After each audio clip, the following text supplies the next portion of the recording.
Everyone knows therapy is great for solving problems, but getting therapy has its own problems too, like finding the right therapist, fitting into their schedule, and of course, the cost.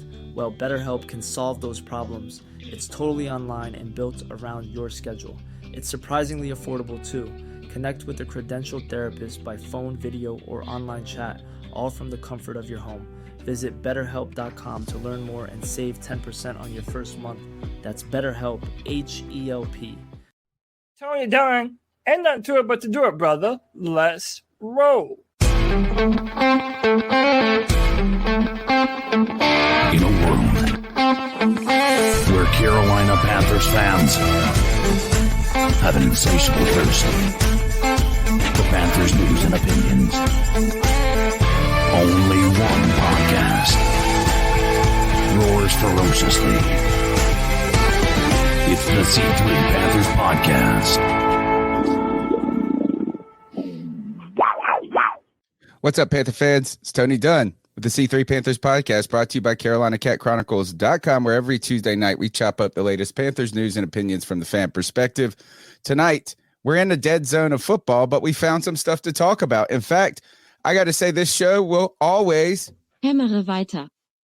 Hämmere weiter. keep pounding in German right there. Yeah. There you go, folks, is the Carolina Panthers are going to be playing in Munich. We saw some signs of that going forward, or at least some suggestions last year, particularly that the Roaring Riot was out there scoping out the dig. So we knew this was coming, and maybe Buenos Aires is next, because they were there this past year too. So look, we've got we've got news all around the world, but we're focusing on the Carolina Panthers. We've got a new analytics specialist coming to the team, and we've got the coolest people around to talk about it. And one of my favorite people is my wheelman, Cody Leck. Yes, sir. I named the show Können Panther-Fans Deutsch Sprechen. Can Panther fans speak German? Because we're going to have to. We're going to Germany to play the New York Giants. And listen, this is as big a news as we really have to talk about, Tony. You mentioned it. We're sort of having to fight to fill show space. But listen, when you have the benefit of coming here every Tuesday night and hanging with the best damn Panther fans in all of YouTube, Tony Dunn, it's always a pleasure. You know him, I love him. It's Panther Pickle, AJ Brooks, Joey the Blind Panther, D's Ill Skills. What's up, brother? My man Kyle, Charlotte Sports One, Dan Floyd, Hemlock, my man Jake the Snake FU, James Island Panther, Jorge Marcelo, Kristen Butler in the building. What's up, Kristen? Matt Knows Nothing. My man, Mr. Strats. D off the porch. What's up, bro? Panther Gal 73, Patty Grimes, and the real AP. Tony Dunn. Ain't nothing to it but to do it, brother. Let's roll. The number's 252-228-5098. You can jump into the conversation. Smash the thumbs up button. Consider being a C3 super fan for just $1.99. And hey, let's say hello. Or should we say, I looked up hello in German, and it was just hello. So you just have to say hello. Hello, CK. Hello. Man, yeah, it's a little bit of a continuation of the dead season. We have some stuff happening tomorrow night, which would have been great to happen today. Tomorrow night?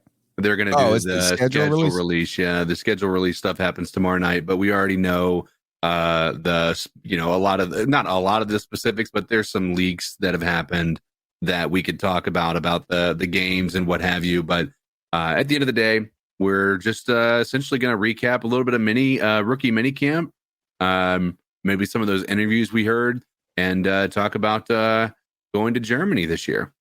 Have you ever wondered what it sounds like to say Heilige sind scheiße. the Saints suck in German? Yeah. Scheiße. Say that one more Heilige time. sind scheiße. All right, here it goes. Heilige sind scheiße. Heiligen Scheiße. Heiligen sind scheiße. The Yeah, I'm Saints down, suck dude. in Germany as well as in Atlanta. Kirk Cousins doesn't deal in hypotheticals. We'll talk about that as well. Let's go ahead and jump into tonight's show. Can you tell us what the title is? So the title for tonight's show is Können Panther-Fans Deutsch sprechen? Can Panther fans speak German? Because let me tell you what, it's a hell of an opportunity for the Carolina Panthers to do so. I have the official tweet, but the Carolina Panthers are going to be playing the New York Giants in, I believe it's Munich, Germany, right? Yeah, that's what I saw today. Munich, Germany. Yeah, what do we think about this, man? I don't know necessarily how early in the season this is going to be, but now fans are going to have to kind of help me out. This is going to be one of those early games where they're going to start at like 7 or 8:30 in the morning or something like that, right? Well, it's good for our post-game show. Start. Oh, yeah, it's great for the post-game show. We'll be done in no time. Never in my life, though, have I gotten up on time for one of these international games. Like, I'm always like, oh, big game tomorrow at 9 o'clock, and then I'll go out and have fun the night and then wake up at like 11:30 and be catching like the fourth quarter. It's, you know what we figure out is actually what it's like to watch football in California. Yeah, you're going to get a little bit of that taste and realize how sucky that must be to wake up at 10 o'clock and have the first thing you do, like basically sometimes not even be able to do anything on Saturday night because you have to get up early to watch NFL games. It's going to be irritating. But man, I'll tell you what, it's going to be interesting to see how that plays out. If it is true that it's the Giants, I'm actually happy about that because we are going to be more likely to have an actual home field advantage in Germany as opposed to the Chiefs. I think the Chiefs are going to have way too many bandwagon fans in an international game like that. So I think that gives us the best possible scenario for having to play in an international game, to be honest with you. Dude, if we can get a good crowd of people in Germany rocking the processed blue, listen, I tell you, Tony, it seems like every Friday we have a brand new person coming to the free for all this from a different country, man. I feel like the Panthers have a good fan base in Germany. This is one of the things that we've learned recently. I think this was a great decision.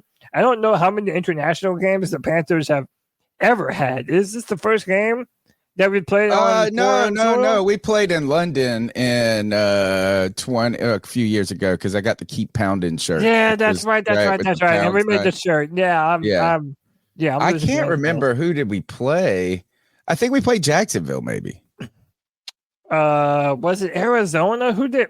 Didn't it? Wasn't Christian McCaffrey in that game? And he went off and had an incredible run in that game. I'm pretty sure it was the Jags. It sounds like it was a Jags game, if I'm not mistaken. Now, it might have been Tampa Bay.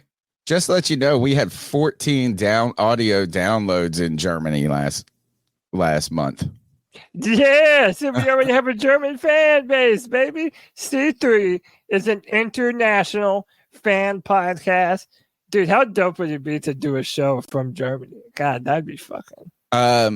Not the top country I'd go to. No, probably not, but still fun nonetheless, man. Oh, yeah. I've been to, and it was rainy, and I was just there for a day, Hamburg. Like I went on this tour, EF tour thing through college when I was in college, and we did like something like 7 countries in 11 days. One of those. It was 2 days in Paris or 1 day in Hamburg, 1 day in Amsterdam. I always wrote the terrible joke I make is that we were in Belgium as long as the Germans were, 3 hours. Zinga. So kind of off topic, but everyone that goes to Paris that I know tells me that it's fucking disgusting over there and that it's like trashy. It's not. It's not. It's one of the top cities in one of my favorite cities in the world. Really? But they do. My buddy said there was trash on the streets. Probably, because the Parisians, they love to strike and revolt and protest. And so I was there one time and the entire sanitation department was on strike. Oh shit! And I wonder if he was there for something like that, where they were like, "Screw this, we're just not picking up the trash." Yeah. Until you give us more benefits or something like this. So they're really big. So. Every time I have been in Paris, there is some sort of wild ass protest going on though too. Vive la revolution, baby. Yeah, no kidding. Yeah. No, great city. My favorite though, if we could play any or if I could go back, is to Copenhagen, Denmark. Incredible, dope ass city. I had more fun there than Amsterdam. If you guys want to watch, just learn about something wild, just go read the Wikipedia page of this place called Christiania in Copenhagen, and it's this like these hippies after World War II bought this like ultimately a rubble pile from the city of Copenhagen. Yeah. And they created their own like province. So like right in the middle of the city was like an independent province. And when you walked in, it said no police, no cameras, no hard drugs. And it was like a hippie commune, basically.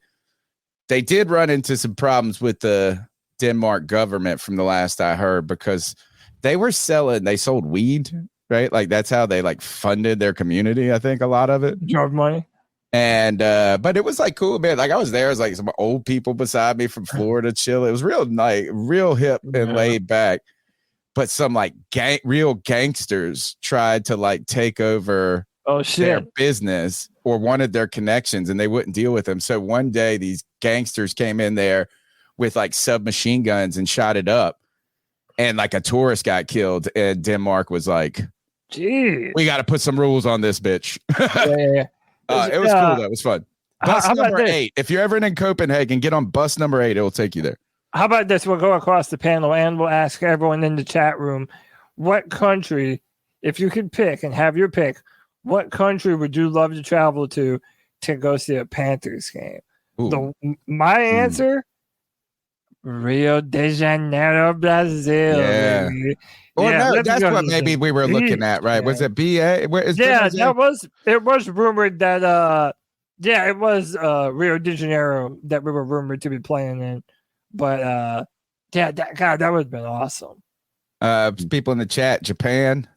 I watched I watched Shogun to the end, and I just want to call it Japan. What how does he say it? He like says it multiple Japan. The Japanese. Japanese. Australia. That would be a cool one. I dread that flight. Yeah, that's I got one.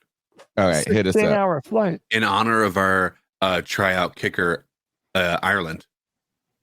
Oh, totally. That'd be fun. I think Notre Dame is playing in Ireland. Either they played last year or they're going to play in Ireland soon. That's a great, maybe, I don't know. It's now we're just talking about countries we want to go to. Well, yeah, I look at it from seeing a football game there and seeing a for example, Germany, that's a good answer because there is a large contingent of Panther fans in Germany. So that would be a fun one. If we happen to sign this kicker, we're going to have a tremendous amount of fans in Ireland. I'll tell you that much. So, which I'm fine with. Last name is Kelly over here. So, yeah. Muscles Marinara, of course, bringing in the Italia. Actually, I would love to just go anywhere at this point. I'm trying to think of a country that I would love to go to. Greece at some point.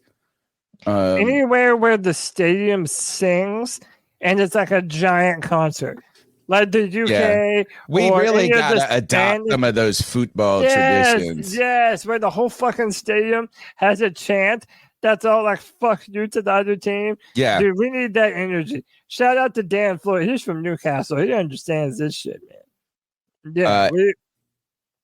Dan Floyd says England has games, and you could go to Ireland on the weekend in the UK. Yeah, you can drive. Yeah, I think England or all of the UK can fit in Texas like 5 times or some crap like that. Yeah, it's wild. People don't realize how big. Like even people in other countries, even though they know our geography, they don't really realize how big America is until they really see their country inside of America. Oh, totally. What a shocker. Joey the Blind Panther wants to go to either Rio or Bangkok. Yeah, he wants to go where the girls are easy, bro. I would love to go to Thailand. Bro. My friend went on his honeymoon to Thailand, and he said, and he's a big black guy. I mean, he said black people are like gods there. He loved it. Like, he was like, they all thought I was the coolest shit ever. Oh, dude, the foreigners post videos of them walking down the streets in Thailand, and there's like girls just throwing themselves on it. Yeah. Honestly, wild. I think, let me see. Oh, you were talking about how people don't know how big we are until they get here in some cases. When I was in graduate school, I worked in the basement government docks at the library at ECU. And there was an undergrad student, I forget her name, but she was from England, international student. And when I told her my wife's family goes on, they're from Georgia, and they've been going on this vacation. They've got like these condos, like timeshares in the mountains in Helen, Georgia. And they've been going every year since like 1977, basically. And I was like, oh, I'm not going to be here next week, blah, blah, blah. And she was like, oh, where you going? I'm going here. And I said, well, she said, are you driving? I said, yeah, we're driving. She said, how long does that take? And I was like, 7 hours. And she was like, what? She was floored. She was like, I would never drive anywhere over 3 hours ever. Oh yeah, dude, from North Carolina to Louisiana is at least 13 hours. Oh yeah. Oh no, yeah, it totally is. It's 13 straight a hard 13. Yeah. So all right. The Panthers heading to Germany. Heilige sind scheiße. And the Saints suck there, too. Hey, at least you know what? Now it's kind of weird that we don't have Frank Reich. Boom, boom, boom. Oh. Yeah. All right. So the news around the NFL was we saw a release of the 2024 strength of schedule. So I guess that means they have narrowed down all the opponents that teams are facing. Yeah. I mean, I think we really only have 2 question marks at every year as far as what the randomization of the teams that we're going to be facing. We have a pretty good idea. Like, we know set in stone who all of our opponents are, except for 2 every year. I think maybe 3 now that they added the 17th game. Right. Which, I forgot to mention that means we lose a home game here so David Tepper, I'm sure. So we're going to find some way to squeeze out that missed revenue. Maybe that's why he raised ticket prices this past year. So yeah, CK, you're right, is that they cycle the divisions, right? And then you get 2 games that are out of division that are kind of surprise. Really, the big kind of thing is when you play, when the bye is, and is it home or away, generally is what the big schedule release tells you. Go ahead, Cody. No, I mean, just looking at the strength of schedule, the Panthers are near the very bottom. They should be. Which is a good thing. But we can't really even celebrate it because of who's right near us. One, the Atlanta Falcons have the easiest schedule in all of football, followed only very closely by the New Orleans Saints. And by the way, both of them have a 4.453 opponent win percentage. So they're sitting pretty. The Bears, who we have this new rivalry with, and then we have the Panthers ranked at 4th in terms of easiest schedule. By the way, this is good for us, but it also says to me that this division is still going to be very competitive, and we're going to have to fight for this if we want it. And to be fair, the difference between New Orleans, Atlanta, and Carolina is they have to face us twice. So that makes that's a good point. Otherwise, if we were in if Atlanta had our record and we had Atlanta's, it would be the opposite. We would be down at the bottom with New Orleans and Atlanta. Great point. We actually made their strength of schedule easier and they have to play us twice. That's when you double it up like that, it's significant. You'll see that pretty much every year when you have one of the same thing. You'll see in any division where there's normally a very bad team, is you're going to see their number dip down their strength of schedule. And it's not going to be like, dropping you from the top to the middle or anything like that, but it's significant. It has an impact. You're dropping. Yeah. Has a mathematical impact. All right. So strength of schedule, the Panthers. I mean, of course, when you're a bad team, they put you up against previous bad teams. Yeah. The strength of schedule, though, is all just based on how teams performed last year. Right. And so the only thing, the question marks we have are the 3 games that aren't predetermined every year. And that's usually the biggest, like we can pretty much figure out the strength of schedule outside of those 3 every year at the end of each season. This year it's going to be obviously we're, with 3 potential, random opponents and what have you. Now we see the strength of schedule. We could almost try to go through and predict what the records would have to be for us to actually, for them to be in our list of the 3 players. I don't know if there's a strength of if the I could be wrong here, but I don't think that they're going to pick the 3 random opponents based on how bad they are. Oh, no. I don't know. Yeah. Well, somebody was saying we have to play the Chiefs this year. Yeah, we do. Yeah, we're playing that entire division. Ugh. Let me pull up the Panthers website, and then I'll show you everything. All right, so let's see who's teams with the toughest strength of schedule: the Browns, Ravens, Steelers, Texans, Packers, Giants, Bills, Jags. Let me see how many of those are based on. I mean, look, is the Browns and the Ravens both play in a tough division? Cincinnati, where are they? They're kind of far down. San Francisco, the Rams, Lions. I mean, one of the things you can look at to see where it's not a matter of how strong or how bad you performed last year, the New York Giants have the 6th hardest strength of schedule in the entire league. Yeah, and look at the Patriots as well. Yeah. I mean, there's, and again, you mentioned it, there's a bit of a more difficult schedule when you think about the Patriots having to face Miami and the Bills, who are both, juggernauts in the AFC. That's going to make it that much more difficult for them to have a path to the playoffs. Oh wow, we already know the home and the away games. Yeah. So we'll go back and forth here. We can pick what team we want to see what their strength of schedule is. So we know we're going to have the division games, but so we know we're going to play the Giants. Let's see, where are the Giants rank? They're on 6. They are. Yeah, they're at number 6. So again, they're depending on when you play these teams, it's going to be important because if you're in the middle of, if the Giants are playing 2 division rivals and we're smack dab in between them, that could be favorable to us. It's all about where you land those games, when you get the bye.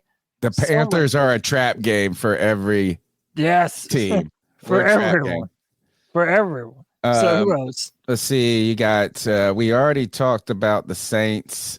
Bengals are middle of the pack. How about this? Let's talk about which game you would want to go to here. Ooh.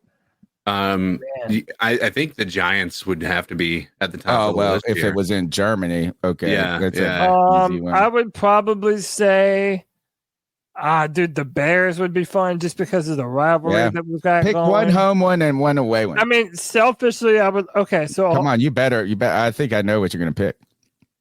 You do? Yeah, for home. Okay. For home, I am picking Chargers. Yeah, Justin Herbert. I want to see J Herb. I would kind of like to see the Bengals. Yeah, seeing Joe Burrow would be cool. More Chase playing Dallas at home again. Didn't we have them around Thanksgiving? That's another thing. If we're gonna play at home, I'd rather be at a game where I know Bank of America isn't going to be swarmed with opposing fans, and I feel like the Chargers. Oh, we're good. If we can't beat the Chargers fans in our own stadium, we have some real fucking problems. CK, you better try to sell that Cowboys ticket and pay your whole season with it. I'm gonna plead the 5th on that as a Panthers. That's the only one you're gonna get the money for. That maybe the Chiefs would bring in good money. That's also, to Cody's point, it would be people like myself that is the reason why we can't get a culture going in the Bank of America Stadium, is because when there's a team like the Cowboys, I guarantee you the Chiefs are going to have that place in complete red.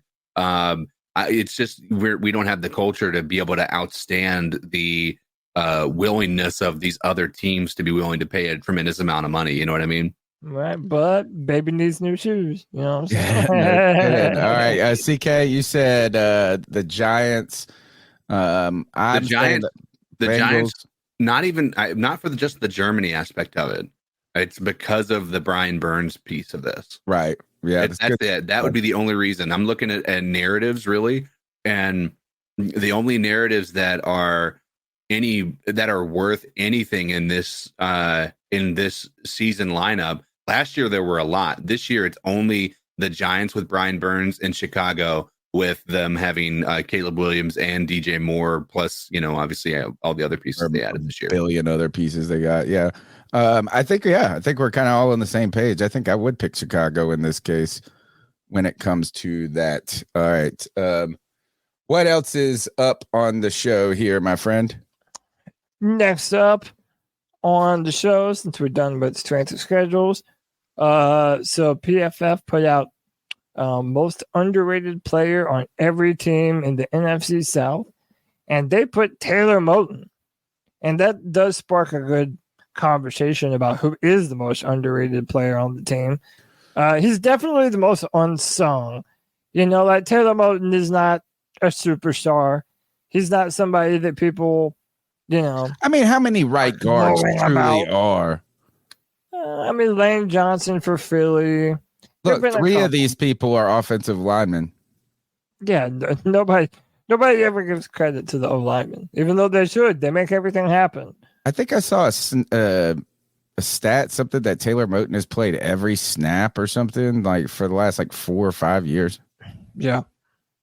If we can put a dependable right guard next to him, maybe. Yeah, I feel like I've seen him take some kind of digress a little in some ways, but then again, now I can't even, with all the things we said from last season with the line, it's difficult to evaluate any player if they're trending up or down in that system. But Taylor Moton, second round pick by the Carolina Panthers. I think that was a Dave Gettleman pick. Wasn't he a third? Because remember the Buffalo Bills traded up to grab Deion Dawkins, and he was right ahead of us, and we sort of assumed that that's who Gettleman.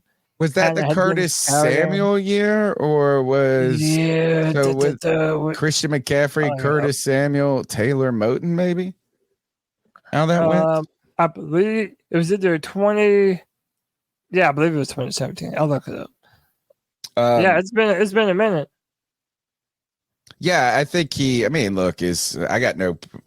the most underrated player on the team at this point. He's been a good one. He's necessary, and we're going to need another good year out of him right now, to be honest.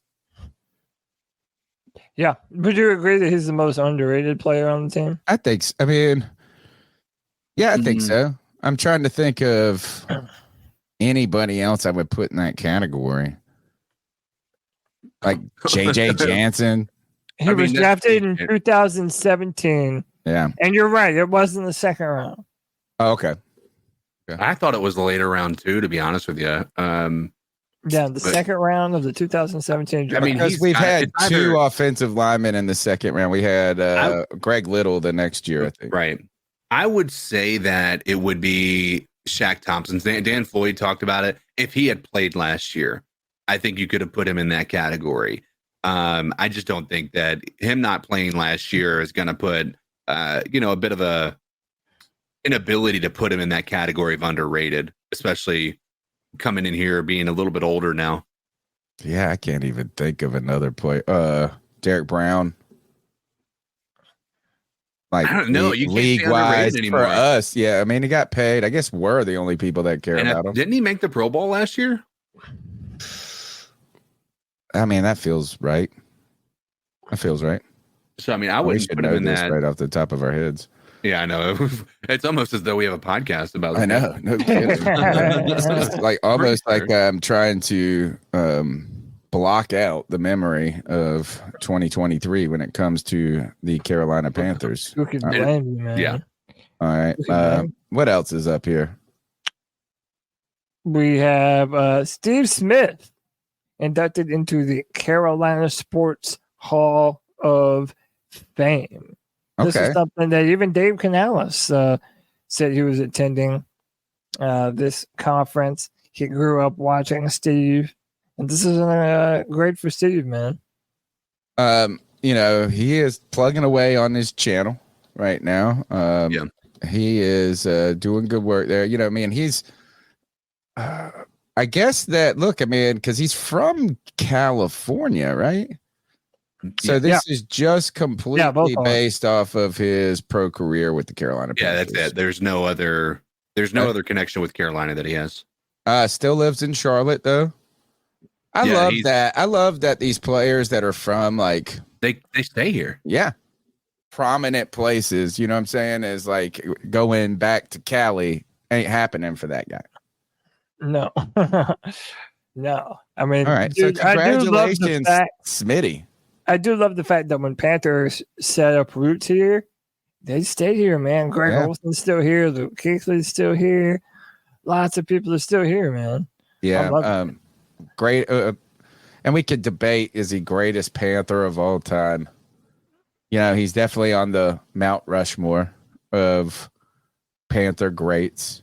In some ways, I know this is probably an unpopular take, is I think Sam Mills might be up there more for the emotional appeal. Right. Than like if we were just talking about football. No, that's a fair take. If you're talking about what was done on the field. Because he did his best work in New Orleans. Yeah, and but when Keep Pounding was implemented, it was by the time he was a coach. And he was affecting the game from the sideline. Which is, that's our culture. That doesn't take away from I'm with Dan Floyd. I would put this is Pep is my number one, but I think the argument against Pep is that his career wasn't entirely in Carolina, and a lot of his greatness was in Chicago and Green Bay as well. I would put Cam Newton above. And it's the problem with Smitty. Above Sam Mills. And there's a fight to be had. I know what corner you're on. I know that's Steve Smith is the easy answer, but Rushmore's 4 people, right? Right, but yeah. So I'll give you my Rushmore. My Rushmore is Julius Peppers, Steve Smith, Cam Newton, and Luke Kuechly. Yeah.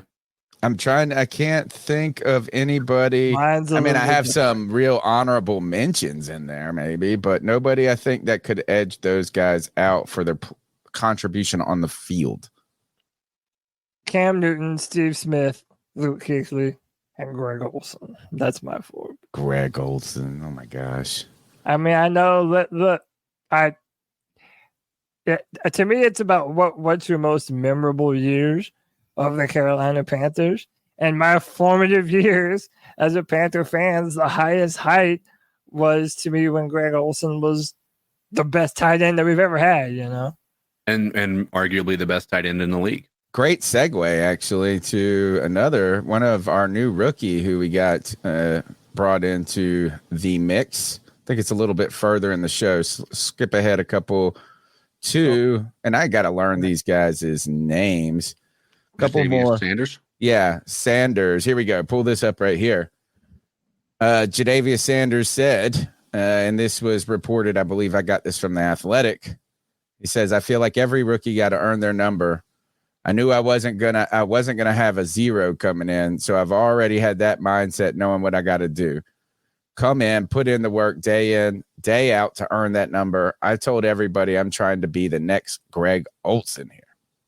He's kind of got a Greg Olson run too, like his stride, kind of uncle-ish, deceptively fast. Isn't the difference there? If I'm not mistaken, you guys may be able to tell me on this. Olson was a better route runner than what the film shows Jatavius Sanders being. Am I incorrect in that, Cody? Well, we don't. We'd have to go back to. Say it one more time. Say it one more time. Wasn't Olson a better route runner than Jatavius Sanders' tape shows him to be? I mean, he was a first-round draft pick. People forget that about Greg. Yeah. Right. So. Yeah, I mean, I would say Greg was probably a little more polished in terms of versatility. So I think he was a better blocker coming out of college than Jatavius. He came from the U, where we're winning championships. I tell you one thing he's better at. First is he's definitely a better rapper. Oh yeah, I mean, Fifth Floor Crew. Get weird, stick it in your ear. Third leg, Greg. Only knew she was getting wooded by the whole damn crew. And I like how say every now and then the news will pick that song back up and be like, look at this terrible thing they did. And they're like, man, come on. No, Greg Olsen was picked in the top 15, dude. I think he was like number 12 overall. And he went to the Bears. Actually went to the Bears. And then we got him for a 5th round pick or something, or 2nd round. Man, we got him for cheap later on. And then he shined. And Cam Newton and him had a great connection. And there's one thing this is why I've always known. Greg Olsen has never said one bad thing about Cam in his whole damn life. Go check every interview, and he is a Cam stan, and that Cam and him, he had his best years with Cam, and he could catch the missiles that he'd be throwing down his way. Yeah, absolutely. Well, and the only thing you could say about Greg saying something negative about Cam is when he didn't say something about Cam in his retirement speech. Oh, really? Yeah, he didn't talk about. You don't remember that? It was a whole thing. We had a whole thing about it on the podcast. Greg had to even come on and answer. Like he had somebody ask him. He was like, it just completely forgot about mentioning. It was when Rule was still there. They had let go of Cam Newton, and it just felt like they were washing Cam from the history of the Panthers. They refused to acknowledge his existence as a Panthers player. From the front office organization to David Tepper to everybody else, the coaching staff. Nothing. And then, you have Greg Olsen go up there and say his speech and doesn't once. He talks about every other person other than Cam Newton. And it was almost blaring, just blatant at that point in time. It was just so obvious. And then he just said he forgot, which, again, I would like to take his word for it, but it just seemed so intentional. So I was completely wrong about the Greg Olsen thing. I thought he went 12. No, but he was 31st overall. I must be thinking of that. It might have been the same year we were one year we wanted. No, it was the Luke Kuechly year or something, or we got. I wanted Maurice Claiborne that year, corner. No Washington Cam Newton off the Mount Rushmore here. Nope. So we actually do have to talk about Cam Newton now. Okay, what are you going to talk about? So I'm going to play this portion of Cam Newton's podcast. If we get demonetized, that's going to suck. Cam, don't demonetize us, man. We're trying to show your pod, bro. But listen, Cam Newton on his 4th and 1 show, he's been causing some controversy, man. And he's been talking about Bryce Young. Oh, boy. This started a frenzy, and I figured we had to talk about it here on the C3 Panthers podcast. Come on. Up to my frozen. Nick the Slick said, message to the butthurt Panthers fans after your Bryce Young take. You said before, you were saying like if you had to redo the draft, Bryce wasn't gonna be number 1. He would have probably been number 3. You still standing on that? And you got anything to say to the Panthers fan that feels some type of way about that situation? Is you what? Did y'all watch last year? Did you watch what I watched? Is you dumb? Yeah, is you or is you ain't? Because CJ Stroud probably had one of the most surprising, impactful greatest rookie seasons. Yeah, truly. Probably outside of Andrew Luck. Mm-hmm. Yep. Andrew Luck's campaign was serious because they went to the playoffs too. But I'm just like, this motherfucker was dotting them hoes. Yeah. And then you said you could have got him. Come on now. What you say? What the eyes look? They can't see you with your glasses. Say what? Oh, shit. We can be oblivious all we want to. We talking about producing. Tell the truth somewhere now. You know what I'm saying? Come on, church. CJ Stroud was playing out of his mind. Yeah. Bryce is going to take some time. Mm-hmm. You know what I mean? But what you think that alludes to, though?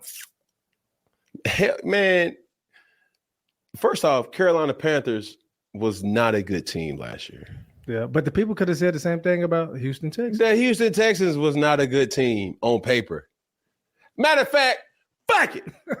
Madden proved to be like Houston Texans. The beginning of the season was not a good team because they was in the top 5 picks. So anybody up there, of course, you ain't trading for it. But damn, what they were able to do, first year coach, first year, bro. That's God, bro. They just meshed. That ain't too many times. That's a perfect example, Peggy. To my point, a coach knowing how to get his players going. Yeah, we seen it in Vegas.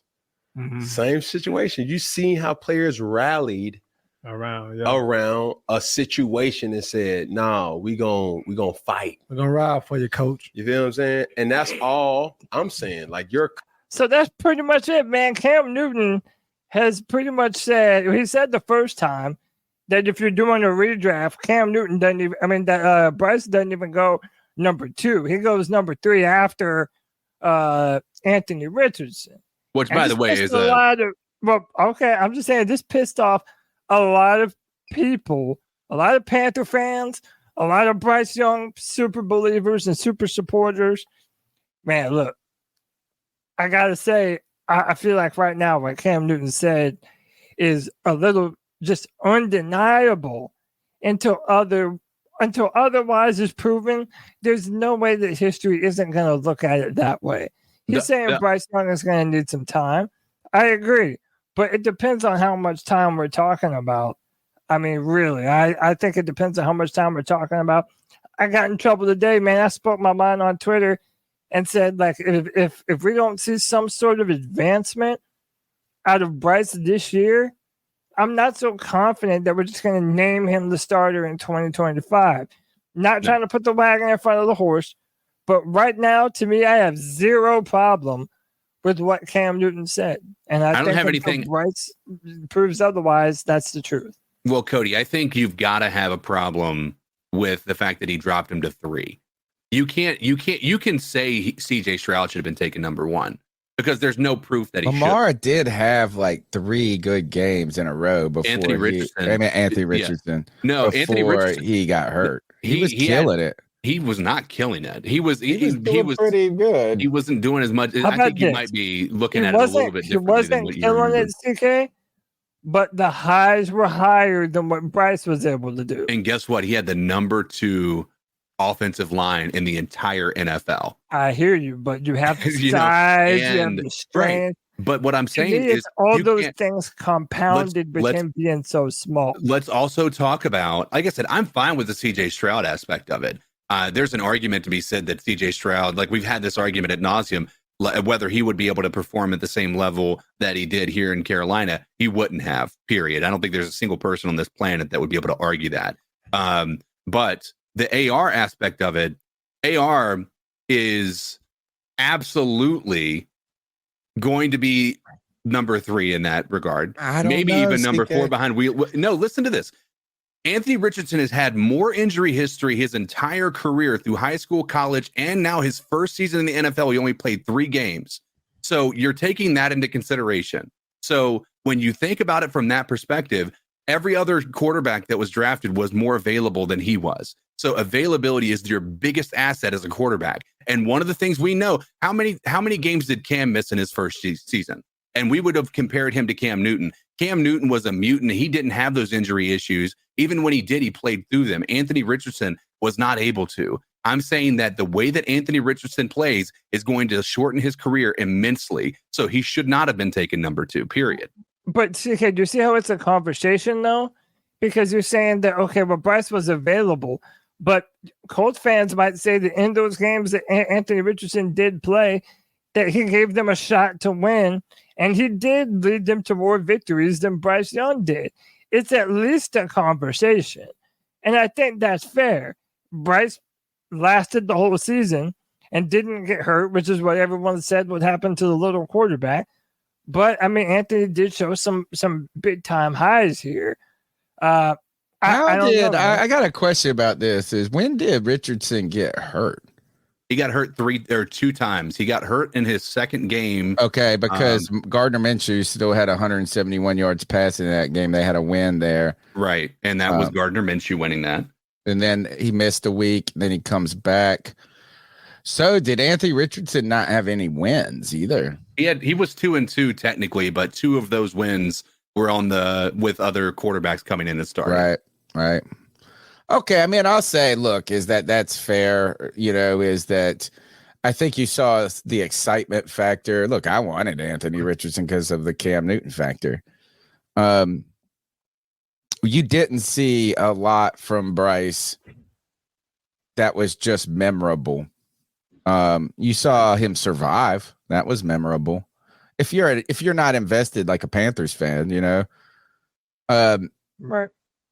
I don't think you saw anything last year though that would put him head and shoulders above Anthony Richardson. Oh, hey.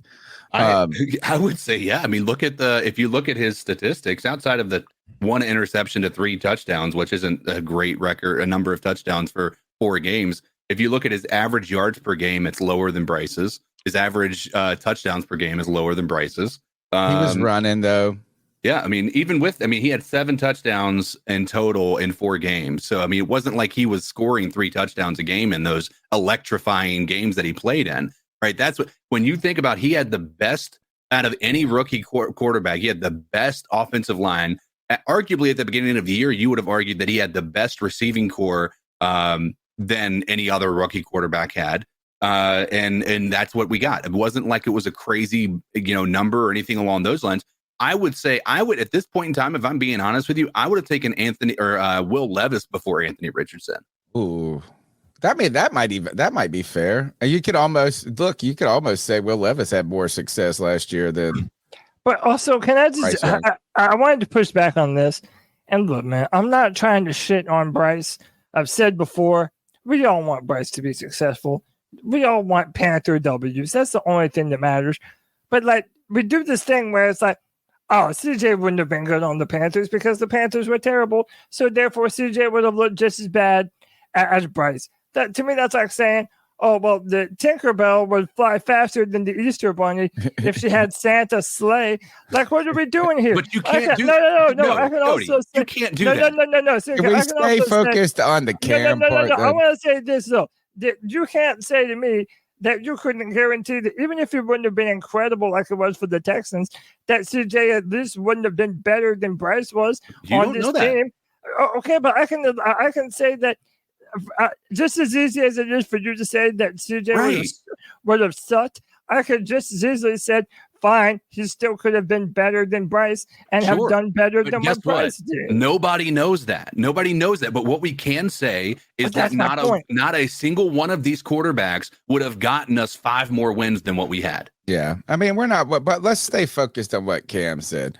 My question would be this is one, well, first, I don't see anything that's controversial about this, is that we do redrafts every year. Right? Like you go back at the end of the year, you see how players played. And then when they're on good teams, they're always redrafted higher. If the 2015 Panthers rookie class, when they did the redraft after the 15-1 season, like they had 4 players as number 1 draft picks that were out of that draft. And then all of those players sucked 4 years later. I don't think there's anything controversial about this. Is that CJ? The thing about when you're drafting is you're projecting. You're trying to hope for something, and when it doesn't work out, you're trying to explain why it didn't work out, right? And so, with Bryce, we projected that he was a better, safer pick than CJ Stroud, and that didn't turn out to be the case. Or a lot of people did, you know what I'm saying? There's a lot of people, but the Panthers did ultimately by picking them. And that didn't turn out to be the case, right? And then on top of that, CJ has become so adored by fans. Like he's poised, like he's great in the media. He's great with the team. all of these things. And we saw this even when he was on that podcast. What is it? The Pivot. Yeah, the Pivot. And do you remember how I was saying, like, gosh, this guy is so I'm surprised he's well-spoken. But I was just saying he was put together. Bro, he seems like the homie. It seems like you would want to hang out with CJ Stroud. If you went out on a night on the town, bro, I want to hang out with CJ Stroud. No, I want to hang out with Jameis Winston. That's the only person I want to hang out with. Did you see him interview a fish? No, he was out fishing and he interviewed the fish. It was so corny. It was so corny. I loved it. Sunday conversation with Caleb Presley from Barstool. Oh, it's the best. Jameis Winston? Yeah, he interviewed Jameis Winston. I think I might have seen parts of it. So I don't think this is controversial. But my last, and we'll finish this out and we won't talk anymore about it, is why do you think it makes Panther fans so upset that he did this, that he said because this? Because for a lot of Panther fans, Bryce doesn't have to do anything to earn their trust and respect. He's the guy. For a lot of Panther fans, you must sink all your belief in Bryce or else you're a bad Panther fan. Like YB Jordan. YB Jordan hates it when I keep it real about Bryce, and that's cool. But my thing is, if we're being realistic about what we saw last year, how bad things were, and on top of the fact that he's an undersized quarterback with less than average arm talent, and you traded up to get him, like, it's okay for us to set a standard and to be able to say out loud that he has not yet lived up to that standard and lived up to that expectation. Do you think that some of it to say? Do you think some of it has because people feel like he should have an allegiance to the Panthers?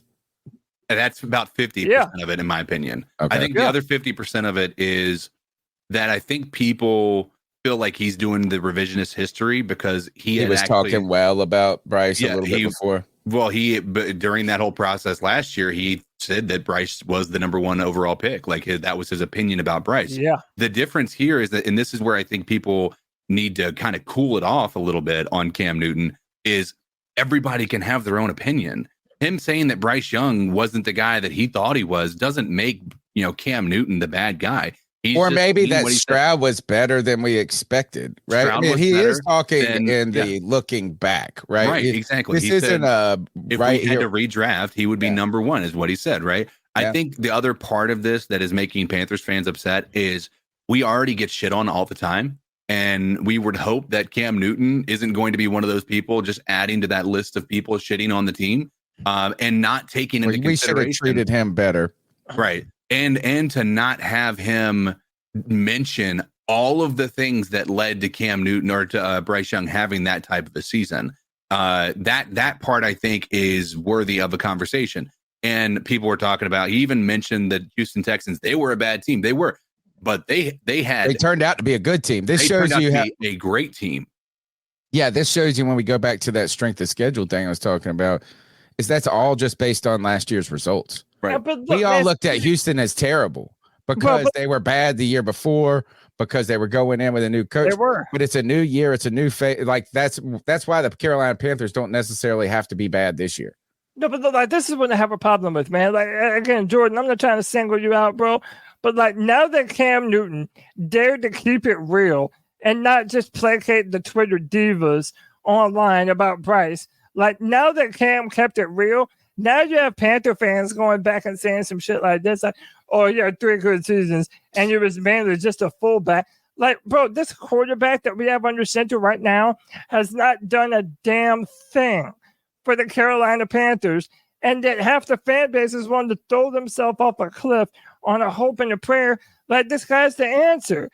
We've done this 5 years in a row, making ourselves believe that this is the year. We finally have enough. This is it. Just to get slapped in the fucking face. So forgive me for not throwing all of my belief and support headlong into Bryce Young, because I haven't seen enough. And when I do see enough, I'll say it and say that Bryce proved me wrong. But until then, no one gets a free pass anymore, man. 5 seasons of losing, no one gets a free pass. And I'm damn sure not going to degrade Cam Newton for Bryce Young. Bryce Young has not earned it. He hasn't earned it. Cut and fucking dry, man. I mean, look, nobody in the NFL is not guaranteed for anyone. And man, it shows you how difficult it is to get all this right. Bryce, look, I hope Bryce Young improves a lot with a new regime and Dave Canales and a lot of the weapons. And you know what is, I think Dan Morgan, we've said this in the past before, is that Dan Morgan was there when they drafted Bryce Young and is remembers why they selected him, and now investing around him instead of that not for long league where what have you done for me lately? In 1 year, Bryce didn't do great, and now it's time to abandon ship. So Dan Morgan is investing in him, and they need to. So excited. I'm excited for look, we need Bryce Young to succeed. We have to have it. If it doesn't, whether you like him or not, whether you like him or not, or whether you hate him because other people love him, or that people have their belief that he can be the guy, you've got to hope that he's able to be the guy. This needs to be the Bryce Young Stand podcast at the end of next year. Absolutely, it needs to be. Otherwise, we're going to be going down in the history as the worst franchise on the planet in the entire NFL, possibly any professional league, and the worst trade of all time. Like, there's no two ways about it. That would be the worst trade of all time. God, man. In hindsight, it's looking like the worst trade of all time. By the way, oh god, hold on. Let me just say, y'all better pray that Caleb Williams is as trash as everybody hopes that he is.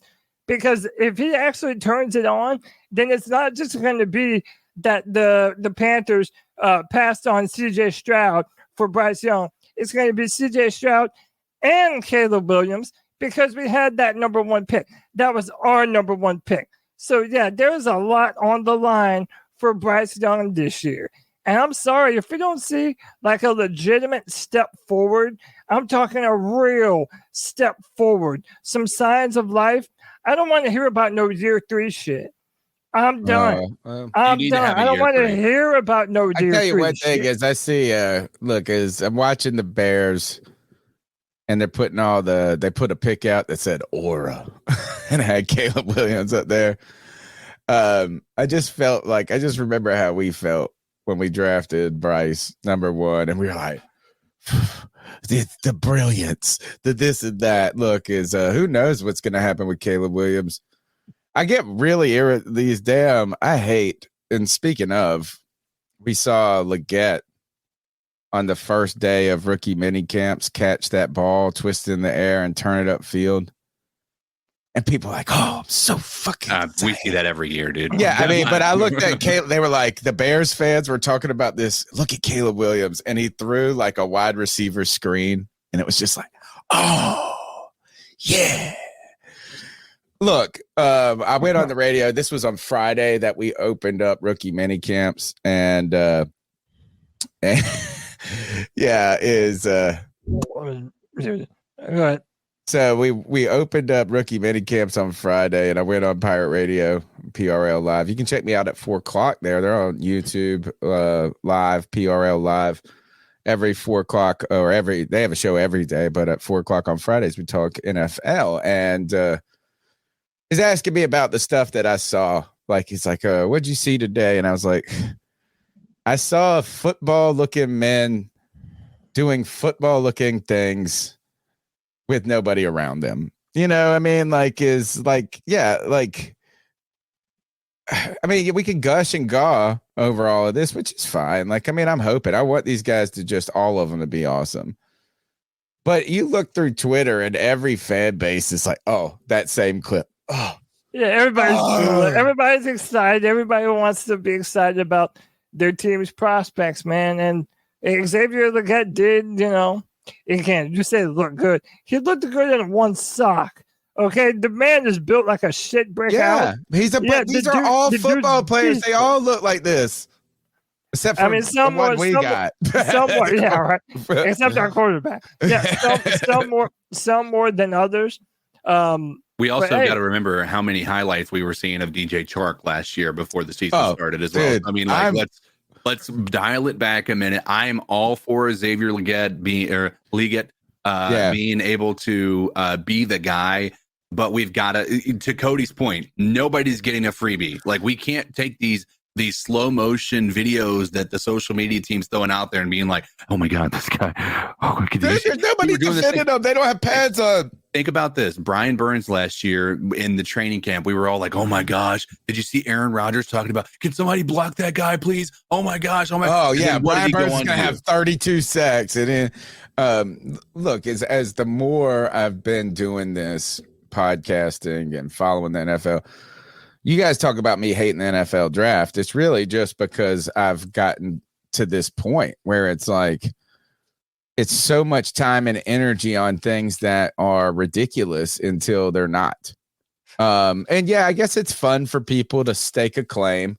I like people that have the guts. And this is why Cody's real popular on this show among the listeners, is he has the guts to take a position. Right. And it's not always just a negative one. Right. It actually takes more guts to say this person will be good than it takes guts to say there will be trash. Right. But even last year with that DJ Chark crap, that shit got me. You guys heard me when we were at training camp. I was like, oh, this motherfucker could be a number one. We all thought so, God, this motherfucker. Mad about DJ. I hate. And you know what? He really didn't do anything to me. He's not a mean dude. I dislike him. But you know what it is? We got the worst version of DJ Chark. Yeah. If you looked at him at other spots, he was better when he was hurt with other teams. Dude, DJ has been good for other teams. So it's so disappointing that it all just went to shit when it came here. But again, Tony, that's like leading into my point that there's no more grace period. Like, we do this shit where we fluff up all these guys during training camp and, but before the start of the season, and we're all excited and we're all trying to be optimistic. And Lord knows I have fallen victim to the same bullshit. I'm just not doing it this year. I'm not doing it. And it doesn't mean I'm a bad Panther fan. It doesn't mean that I'm. Or you could just have realistic expectations. You know what? Legette could have a great rookie season. He could have an okay rookie season. He could have a bad rookie season. And that's not his entirety of his career all there, right? It's not one thing. You're not just one thing. And this is wild. Like, when we look back, as I'm a historian by trade, you look back at people in the past and you sum their life up to a single event in their life. It's like Thomas Jefferson. First, I'm not a Thomas Jefferson lover. It's just like we pick favorites in the past, like everybody. I share a birthday with George Washington. Right. So. But like, you pick something in their life, then you go, this person was a piece of shit. He was Sally Hemings. Piece. But like, would you hold your own life to the standards of a single moment? Or a single action or a single thing. So nope, look, it's like, and that's why I'm still okay with Jonathan Mingo here. Like, I think I'm like the nicest person, the nicest Mingo fan or Carolina Panther to Jonathan Mingo. Just because he didn't have a great rookie season doesn't mean that his career's over, doesn't mean that he's terrible, doesn't mean that he can't get better. I'm rooting for Jonathan Mingo. I'm rooting for Bryce Young. They're not one thing. So Bryce Young is not only his rookie season. CJ Stroud is not only his rookie season. If CJ Stroud dissipates and falls apart, gets hurt, or doesn't play well, and the team, and Bryce Young goes on to win a Super Bowl, nobody's going to remember that rookie year anymore. Jordan, if Cam Newton is Giovanni Ricci with an arm, Bryce Young is Kyle Allen with no arm. So shut that shit up, bro. Who said something about Cam Newton? Now, this is actually. I want to say this about the fans. I do want to say this is one of the things. Kyle Allen ass quarterback. I went to bat for Cam Newton like some of these guys go to bat for Bryce Young, right? I used to say I'm sharpening my Twitter sword today, and I would go out there and defend him, right? Because there was unworthy criticism, right? It wasn't that you had to be praising him. It wasn't that you were criticizing him. It was that the extreme criticism, like on, based and rooted in fiction. Look, Cam Newton did more in his first game as a rookie than arguably Bryce did all last season. Yeah, the Bryce did the whole fucking season. I mean, I hate, and I'm not trying to trash him, but what I'm just saying is this, is we need to, as Panther fans, when we had Cam Newton, a lot of people didn't appreciate him. Now, you don't got to say he's perfect. You didn't have to say, and look, and really, Cam Newton is one of the saddest football stories or sports stories to me still. It's like up there with Bo Jackson, right? It's like Bo Jackson got that hip injury, and he was going to be the greatest football player of all time, arguably. He was on pace, and Cam was on a rocket ship trajectory. Yeah. And I kept saying this if you can go back and check the tape on the podcast, is when he went through the shoulder surgery, then we came back. I think it was it 2017 when Norv got him, and we were doing great. And then he got the shoulder in the Pittsburgh game. And that was, the thing with Cam Newton was always going to be, was he going to be able to progress into the next era of his career? And he was doing it if it wasn't for that injury. If it wasn't but he didn't ultimately, right? Well, yeah, I'm just saying him and North Turner were on the verge of doing just that up until that Philadelphia game where he had the highest completion percentage of his career. If you want to be one of the greats of any sport, you got to be like Madonna. And you got to reinvent yourself. You know what I'm saying? Is Madonna has been ahead of the music curve her entire life. And she's like 65 and still ahead of it. She's like 3 years ahead of everybody else. But you have to evolve. You have to adapt. So Cam Newton wasn't going to be able to play his same game that he played in 2015 and 2024 if you want to be the greatest of greats. But look, I told you this. When the first time we ever met in person, Cody, we were playing a good team. I think we were playing the Rams. The Rams at home to open the season. Yeah, and we were total underdogs. And I just said, with Cam, I feel like we got a chance. Yeah. Any game. And so, people could talk about his accuracy. People could talk about his footwork. They could talk about his not being the best at reading defenses or stuff, but there were so many pluses about Cam, right? There were so many positives. And to be honest, I think the only way David Tepper, in my mind, is going to be able to save his image is to bring Cam Newton back into the fold somehow. Give him a statue, give him a microphone. God, that makes people so mad. But anyway, how about this? If I would have never in my life, I lived through the contentious Cam Newton years. There were moments where people were talking about benching Cam for Derek Anderson. And I just wanted to reach through my computer screen and smack the shit out of him. Me and you went to war, man. We were known as me and you are like the original. I'm a Cam sexual, people call it. We are the OG Cam sexuals, bro. And that didn't change overnight. If y'all want me to be a bisexual, well, that motherfucker better get sexy real goddamn quick, okay? Because right now ain't shit sexy about it. I just was. And by the way, real quick, people continue to bring up the Matt Corral shit. And bro, y'all sound so dumb the more time goes on. One, I never wanted Matt Corral to be the number one pick overall to the Panthers that we traded up for. And number two, yeah, I would have given Matt Corral and Andy Dalton a shot for one fucking year with DJ Moore. Well, we did keep talking about that instead. We were. We would have had a high draft pick this year to draft a quarterback this year. So yeah, we're not going to deal in hypotheticals. Got you argument, man.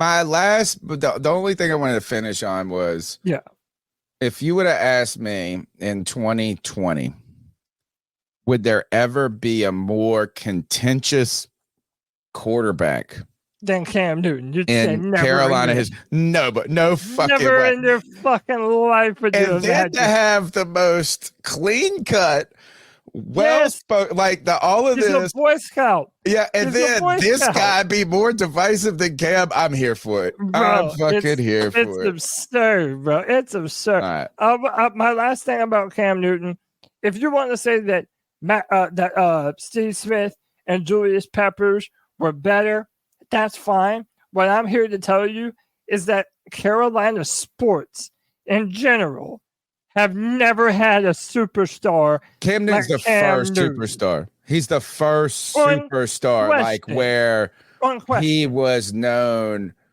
like bigger than just a quarterback. You know, and what he got a lot of shit for when he came into the league is he said he wanted to be an icon. He got a lot of shit and people were like, too. and Peter King was like, why don't you fucking start learning play football first? And he become out. Yeah. But he was our first superstar. Right. I think Steve Smith, Julius Peppers, they were our first stars, right? Like the stars on the field.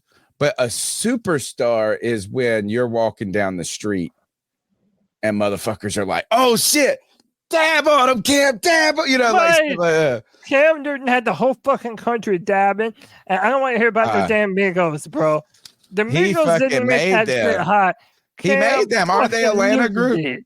Yeah, man. Cam Newton got style, dude. I know people like to make fun of him, but he has been ahead of some shit too. You know what I'm saying? Like, and he's stuck. Yes. I would like to see and I would love to see somehow. How do we get Cam Newton involved with the team somehow? You know, now that Cam Newton is openly saying, "Nah, I don't think they should have taken Bryce." He also talked about wanting to be a few years from now. Yeah, I know. I kind of think that ship has sailed. I think this is where Cam lives for like now. an honorary day to support like legends or something. Yeah, but the damn sure better. They better induct him in the Hall of Honor. That's easy. Yeah. I'm with it, man. I'm saying, put him on the radio broadcast by Big Jordan or something. Put him a small role, right? Right. They did with Steve Smith, preseason only. Bring him in there. Let Bryce Young earn your love. That doesn't make you a bad fan to say I want to see it first. That doesn't make you a bad fan. I want to see that shit, Jordan. I want to see that shit, Matt Morrison. So I know C-Dog wants to see that shit. And by the way, I'm not even saying like C-Dog that Bryce can't be successful. I've never said that. I have never said that. CK, let me ask you this. Maybe don't feel this way. Has there been a player? There was a time. I remember players where I was like, as soon as they were drafted, I was like, this motherfucker gonna be awesome. Like I had this optimistic, positive, right? And then I had that feeling about a player and they didn't become that. And then that has stopped me from doing that since, right? So what I guess the way I'm trying to put this is, for me, it was Shaq Thompson. I thought Shaq Thompson was going to be the superstar of superstars.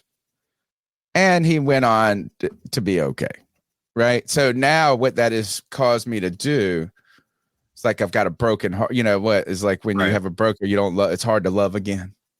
Right, but that's how I was with Cam. When we drafted Cam, I was like, oh, go. You know, like, is there a player that either did that for you or stopped you from doing that? And Cody, I mean, is there a player?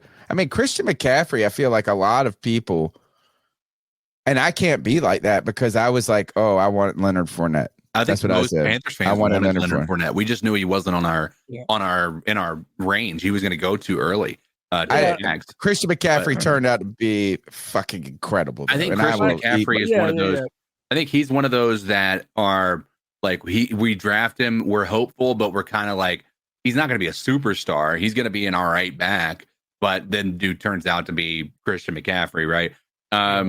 Arguably the best running back in Panther history, right? I mean, at least temporarily. I mean, for a season. I'm trying to think of, you could say Stephen Davis had a season like that. Jonathan, man, look, we had two good running backs in D'Angelo. You know who I liked a lot? I love D'Angelo Williams when we drafted him. Yeah. Because I saw him play when he was in Memphis. I'll be honest with you. Mine, I can't remember any studs that I was super excited about in the history. I'll tell you recently, but the reason I say that is because Marty Hurney was so good in the first round. Yeah, that it was so difficult to be able to do that. You could point to when David Gettleman was here, but he had some good draft picks that worked out really Butler well. fucked us all up. Yeah, but that was a late. Like we weren't excited about that. We were even 31st. Kelvin Benjamin. You could even say that with. But do you remember even Vernon Butler when we drafted him? We hadn't signed K'Wan Short to his new deal yet, so we drafted Vernon Butler. Yeah, it was like an insurance policy. If we weren't able to sign him, that way we'd be able to put him next to Star. Yeah, I mean, okay. Maybe it's a tough question. I just know I'll tell you the one that's done it for me recently. All right, Ike Ekwonu. That's fair. I think I mean, that might have redone it to me. In what way? Ask me the question again. Tom. So there was a time in my life when the people that are gushing over Leggett right now, and he's like, oh, this guy's going to the Hall of Fame, right? Where I was more comfortable being like that about a player until there was a player like that burnt me. Right. And for me, it was Shaq Thompson. I know people are going to be like, you're an asshole because he was pretty good late on. I was thinking Shaq. I was like this. I was betting that Shaq was going to be this new fucking this different type of football player. So now I've put up a guard of myself. And I think CK, that's a great answer with Icky because we all wanted that solution so much. Yeah. And now the second year was so bad. We're like, oh God. Mine's Kelvin Benjamin. Yeah. You were hype. Were you hype about him? Yeah. Initially, I wasn't. I fucking hated it. Initially, what I thought was, again, it's like the opposite of Jonathan Mingo. That first season of Kelvin Benjamin, like, okay, this dude went for 1,000. Like, this dude has the potential to really be a big time downfield threat. Like we thought at the time that Kelvin Benjamin could have been our own version of Mike Evans. That's what we were going to be getting.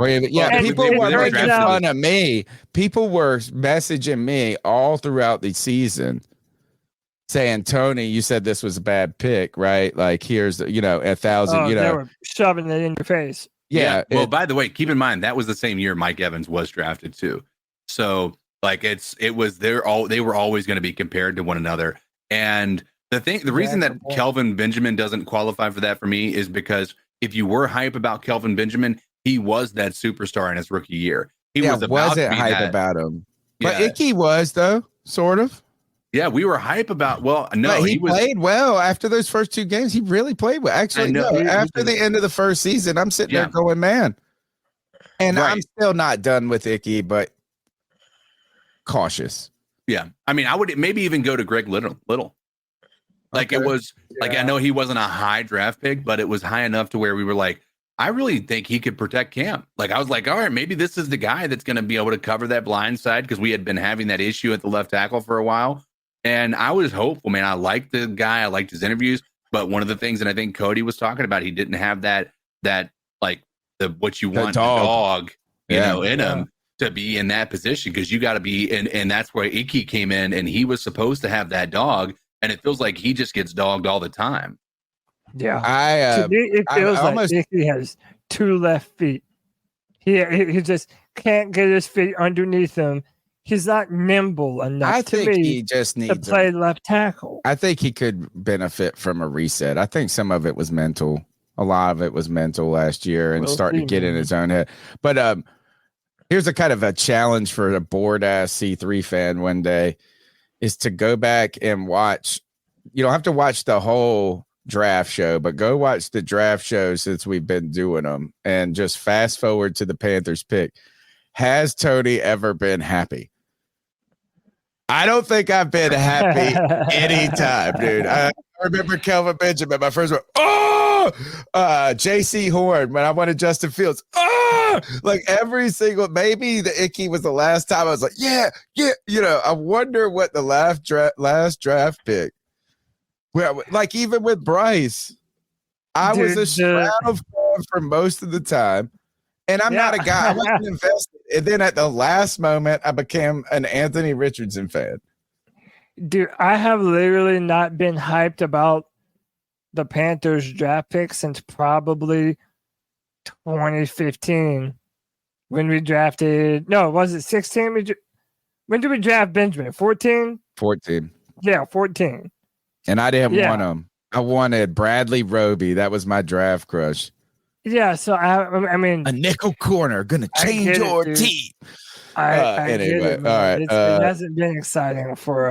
Well, say it is like it's while. kind of like once you've been a broken heart, it's hard to just invest. That's my point. Is this hurt me once, shame on you. Hurt me twice, shame on me. I just felt like it was really a lot easier. I just remember that moment of Cam Newton being drafted.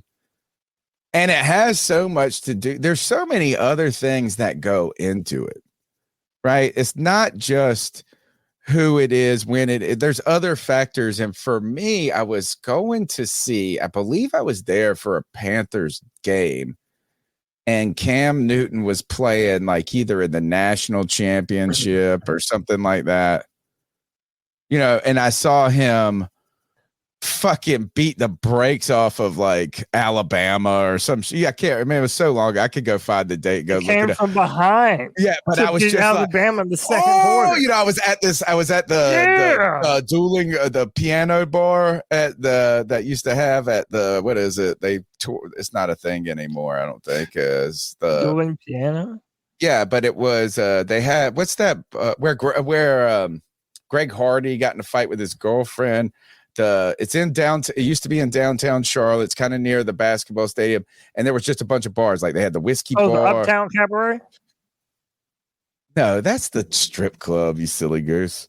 I thought that's where he. No, there was like a complex that had a bunch of bars that was like 3 stories high, and it was called the Met. Come on, Charlotte people, help me out. I don't think it exists anymore. But I was at they had this piano bar where these people did dueling pianos and they could do any covers. Like it was just the best night. Like I was having a great time. I was actually at Buffalo Wild Wings owned by Masin Muhammad at that moment. The Buffalo Wild Wings was there. That whatever that building is. What was that shit called, guys? And supposedly Greg Hardy, Howl at the Moon is the name of the bar. Yes. That's the name of the bar. What's the Epicenter? Yes, thank you, Tim Estes, the Epicenter. And that's actually where Greg Hardy, he was at the Epicenter when the genesis of his fight with that girl started. And I don't know if you guys remember that the fight or the rumor was that the genesis of that fight started as a Nelly song came on and she had fucked Nelly. And that's like where their drunken fight had begun and carried on into the thing that ruined Greg Hardy's career and life. Well, I don't know. Anyway, the Epicenter is what I was looking for. Speaking of past Panthers and draft picks, and one that you would have also redrafted in the first round had you after their first season, he signed a basketball contract. Devin Funchess becomes first NFL player to sign a professional basketball contract. This is bananas. The first. I'm surprised a little bit about that. Julius Peppers could have played pro basketball. Yeah. Wouldn't have been a superstar like he was in the NFL. Remember Devin Funchess? He could dunk like a mug back in the day. Devin Funchess. If you could choose, you're coming out of college and you have the option to go into the NBA or the NFL, what's your choice? I think it would be what range of player I am. Right. And if I'm a top player, like a first round draft pick, I'm going NBA. Yeah. They have fully guaranteed contracts. The lifespan is better. The problem with the NBA is their rosters are real small. And you play a lot of games. But you have to be the best of the fucking best of the best to be in back. You think of how hard it is already to make an NFL roster. You got to keep in mind they have a similar to the minor leagues, right? They got the G League, which is what Devin Funchess is going into. Yeah, don't count that. I don't count that unless you're going into the NBA. Yeah, I'm probably pulling the NFL because it's just hard, man. The NBA and the length of their careers are long in the NBA. It's just not a lot. It's hard to break through the ceiling, I think, in the NBA. Yeah. And I think you could be an guaranteed contracts. You have, you have a lot of games, but you do have longevity. And they're not the same as playing a football game. Right. Right. There's a reason they can play 4 games in a week. I mean, it's an hour. Yeah. Right. It's like an hour long instead of a 3 hour. Yeah. And they're not doing what football players have to endure. Right. But I just don't think. I think it would probably be easier to be a mid-level nobody player who somehow finds success in the NFL than it would be to be a mid-level nobody player to find success in the NBA. What country did you go to? Where does this country? It was like a South American country, right? Ooh, I don't know. The professional team. Yeah, they've got like a lot of salad there. Oh yeah, well, if Devin Funchess is going there, it's obvious they've got a lot of salad.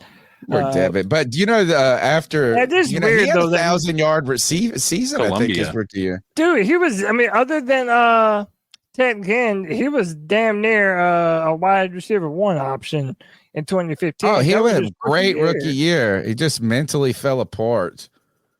You know what? Dude, and you know what, man? On the play where Cam, I had to bring it up in the Super Bowl when Cam got strip sacked and the whole fumble thing happened. Yeah. On that play, Cam has talked about it before too.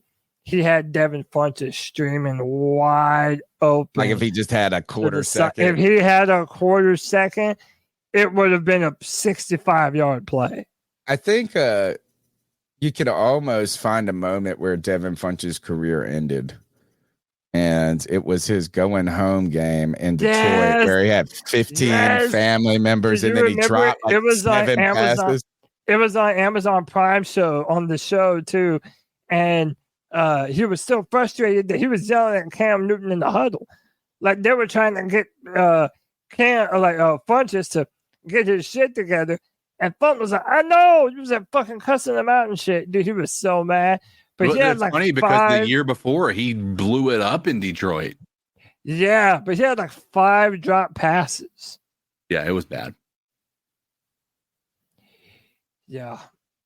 Carry on. I got to Google something for my daughter for her homework real quick. Let's go to the next topic, please. Do we have any calls? You want to do some calls? Yeah, I do. Gabby, it looks like that. That's the one. I'll go ahead and cut the calls. Go ahead and cue it in. I'm ready. Yeah, man. Get into the cat calls. Have your voice be heard. The number is 252-228-5098. Let's jump into them. So what are your thoughts on catcalling? Yeah, it's pretty. You shouldn't do that to somebody. And how did that make you feel? Very uncomfortable. So how do you think catcalling makes the person feel? It feels good, like.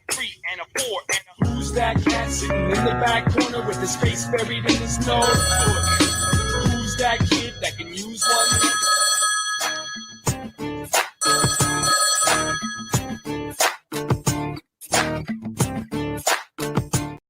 one? Charlotte today. All 1983 TV in the building real Y'all hear quick, man. But whenever you come in here, man, make sure you hit the fucking like button. Make sure you subscribe to the great content. These boys got them go live every Tuesday. They go live every goddamn and they got the free fall on Friday.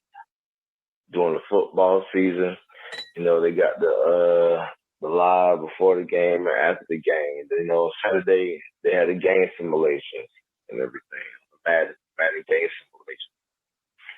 But just make sure you come in here to show love, man, to the longest running Panthers podcast and YouTube history. C3 Podcast. Come on, appreciate man. you, Come in here, make sure you hit the like button, man. The boys been putting in work, you know, for a long time. But real quick, man, I'm loving this show, man. Cody goddamn been talking this shit all goddamn night. Appreciate you, bro. You know, about this little bitty motherfucker, you know. Like, man, so crazy, man. I want to talk about Cam Newton, man. Like, man, Bryce Young, like, he had so far to go to even, like, man, I don't even know, man. Like, what y'all see? I don't really know what y'all see in this dude, man. He didn't even throw for 3,000 yards last year. Didn't complete not one deep ball last season. Like, he basically, if he doesn't come out this year and do anything, he out of here, man. And we go get us another quarterback. We quarterback ready now, you know, with the moves that them damn Morgan done made. So they already showing y'all, man, Bryce Young on a short leash, you know. But I just want to come in here and just show some love real quick, man. Whenever you come in here, hit the like button, man. Make sure you subscribe to the goddamn great content. Like I said, these boys live every Tuesday, you know. And they got the free fall every Friday. Then during the season, you know, they live before and after the game. And they got the game simulation, the Madden simulation on Saturday and everything. You know. And man, we need to got that subscriber shame or something in this motherfucker. I don't know what the fuck going on, man. But man, I hope everybody have a great rest of the week. I hope I'll see everybody Friday. C-Dog 1983 TV out, man. Heilige sind scheiße. C-Dog, appreciate you, brother. Hey, man, dude, look, C-Dog has been, bro, he's been pounding that drum that Bryce Young ain't it louder than anybody for a long time, man. So, again, bro, I don't even go as far as C-Dog, man. As C-Dog goes, I'm just saying I'm going to let Bryce earn my fandom before I anoint him the future at the Panthers quarterback position. I don't think that's unreasonable. And I'm certainly going to wait to do that before I throw Cam Newton under the bus, like some people in the chat. Bro, y'all are wild to me. I swear to you, man. All right, let's take another call. Was los, C3. Break out the Hefeweizen and Wiener Schnitzel. We're going to Germany. Yeah. I'm really excited about that game. I love watching the European fans, their excitement in the game, and I think it's going to be a killer one to watch. Really looking forward to this season. I don't have high expectations, but they are higher than they were. I don't know what it is. Every time I hear Dan freaking talk, or Dave, I'm sorry, not Dan, but Dave talk, I get excited. And his energy is infectious. And I really think that the guys are going to get behind him where, you know, Frank Reich and the piece of crap before him, you know, wasn't a leader of men. The guys didn't have anything invested in their scheme. So, real looking forward to it. My biggest thing to celebrate the Germany freaking trip, I really hope we're far from pooping. So, you guys take care. Keep pounding. See you on the flip side. Right on. Thank you for the call. Yeah, we're excited about that. Break out the sauerkraut. Are you a sauerkraut fan? Yeah, man, I love it on a Reuben. Oh, totally. Like yeah, sauerkraut on a Reuben. That.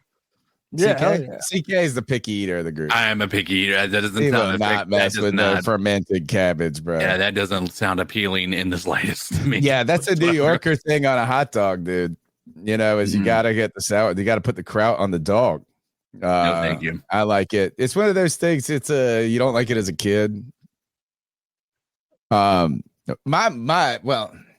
and this is wild, but like I came from a sort of peasant family when it came, especially early on, where money was tight and I mean, always provided for.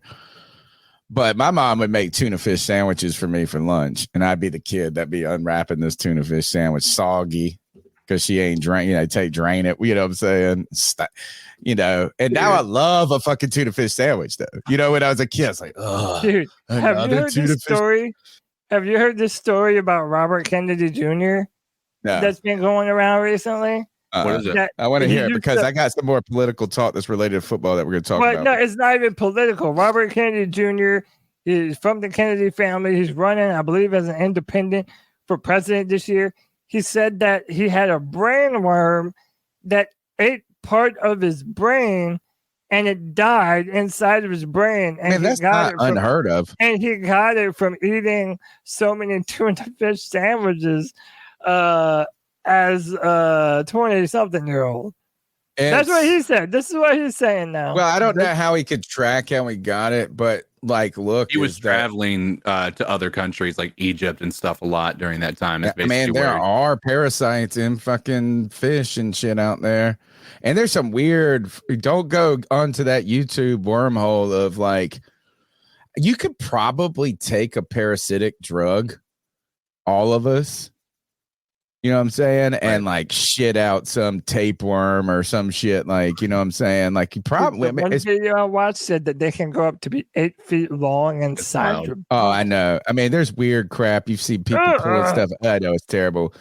Speaking of, since you brought up a political thing, why Big Jordan? He put up here earlier. He said that Cam was a 6'4" trans auntie. That made me think of this. Did you see whose name has been trending around the internet today? Harrison Butker. Oh yeah, yeah. You know what? The Chiefs, in order to punish him, they should cut him, and as a punishment, he needs to fucking come back to the Panthers, dude. That's the only fair thing.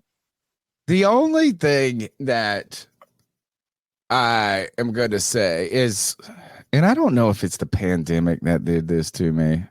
My friend at work jokes that I came back from the pandemic an anti-statist, right? Like, it's like I'm just anti-establishment more so than ever. Like I'm a teenager again in some ways. I just saw actually. It's not that I believe those things. It's just that I don't believe these people who are convinced that are telling me they've got the truth all the time. That's more a disbelief of actually, I just saw a Rand Paul tweet about like how there's evidence that Fauci knew that there was 15,000 samples and 700 of them were coronavirus in Wuhan or whatever. Yeah. My point being this is with the Harrison Butker thing. And I am very supportive of individuality. What I love about America is individual liberty.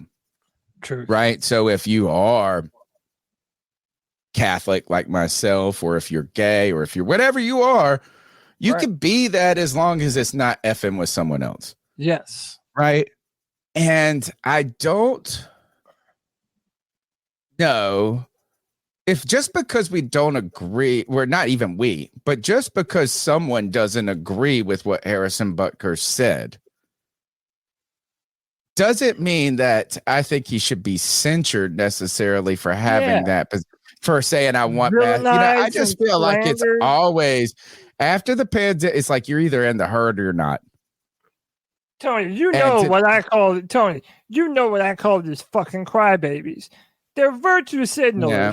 They do this shit for pats on the back so they can go online and make posts and show you how much of a great person they are for standing up to shit on the internet. Meanwhile, they never do shit in their own personal communities to actually better the world of anyone else. And by the way, I'll say this, I didn't hear his entire speech.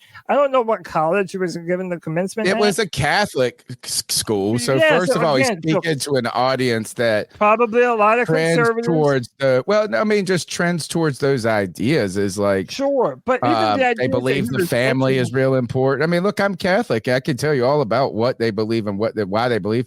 They don't.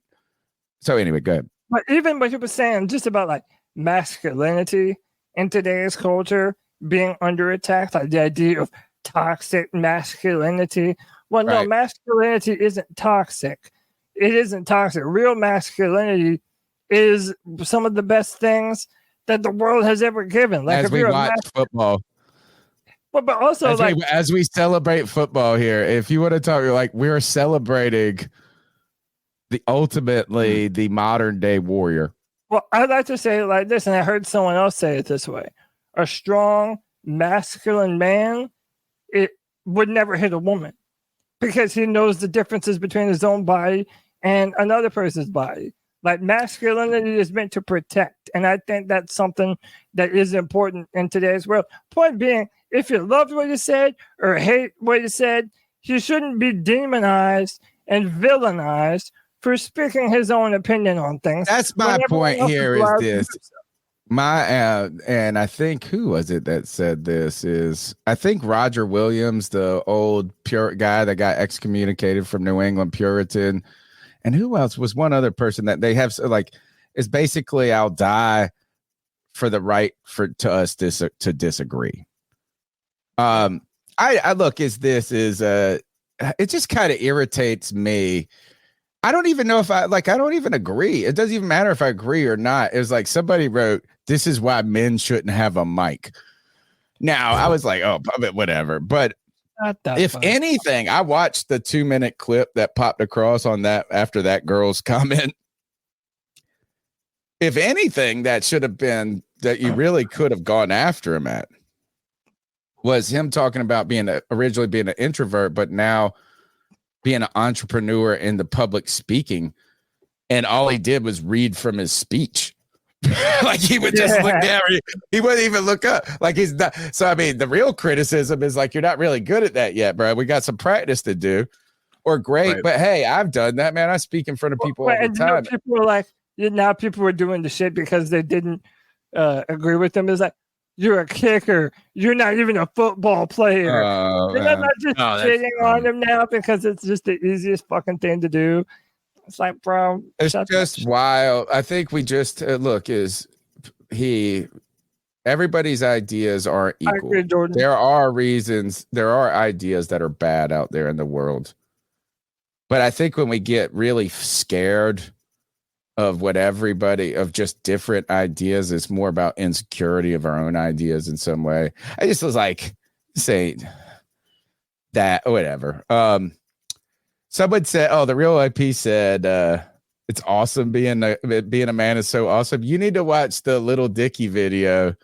It's a white dude or whatever. And the whole video is a spoof on how he's happy he's not a minority or a woman. And he's like, nobody judges me. People open the door. It's fucking hilariously clever. Check that out. I love some Little Dicky. We do have a little bit more football to talk. Oh, the big thing to talk. Oh, let's take another call. We need to go to Anthony in Charlotte. We don't have any more slides. Yeah, we do. We got to talk about the analytics, dude.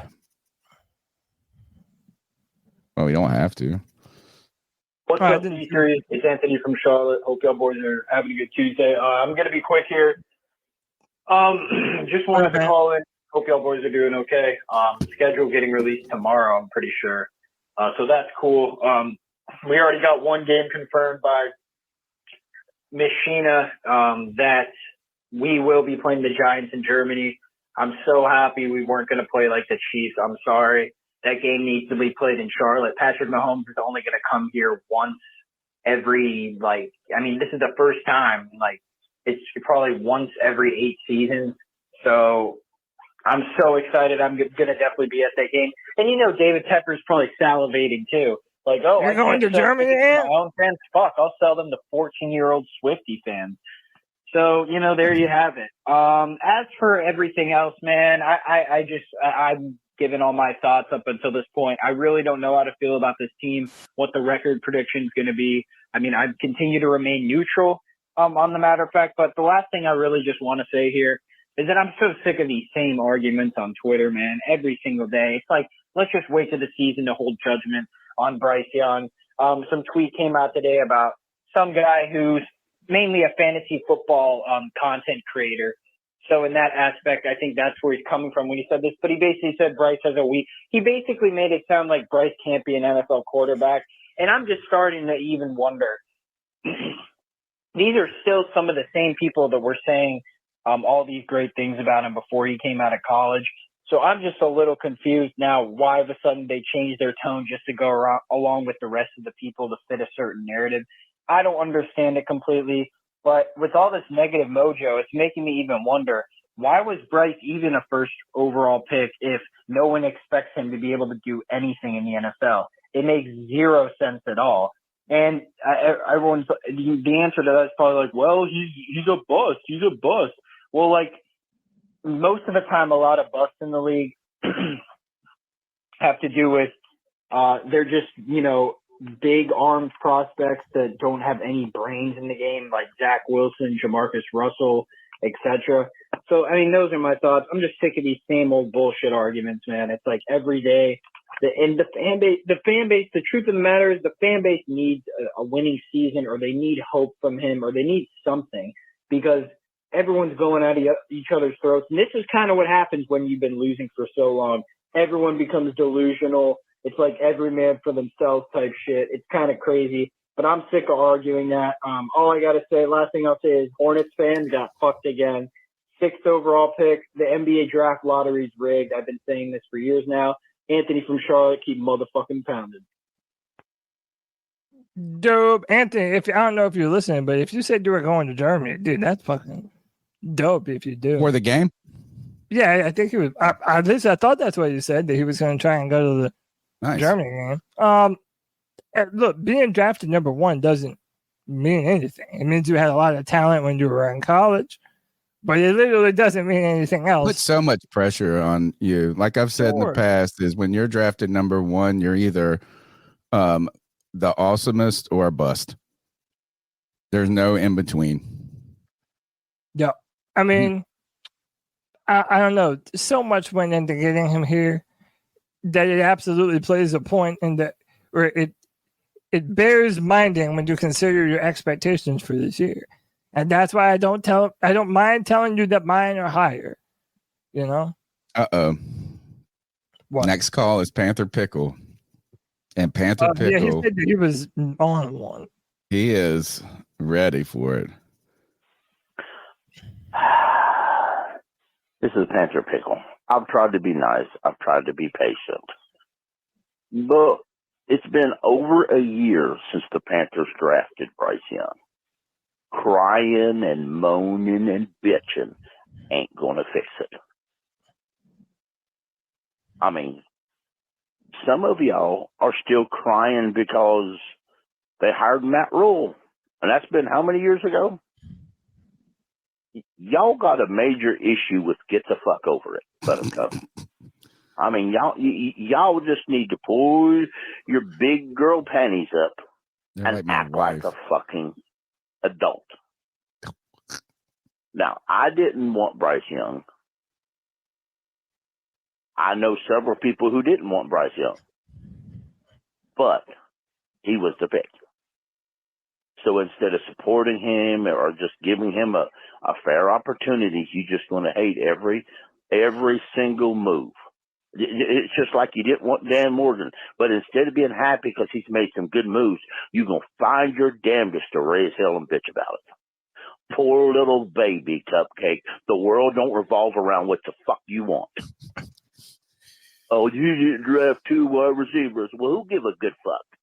He drafted a tight end, and that's better than any fucking extra fucking wide I've never heard Pickle throw the Oh, F-bomb yeah. Why am I like cussing? Because it seems to be the end thing. If you cuss, people pay you fucking more attention that way and actually treat you maybe a little bit better.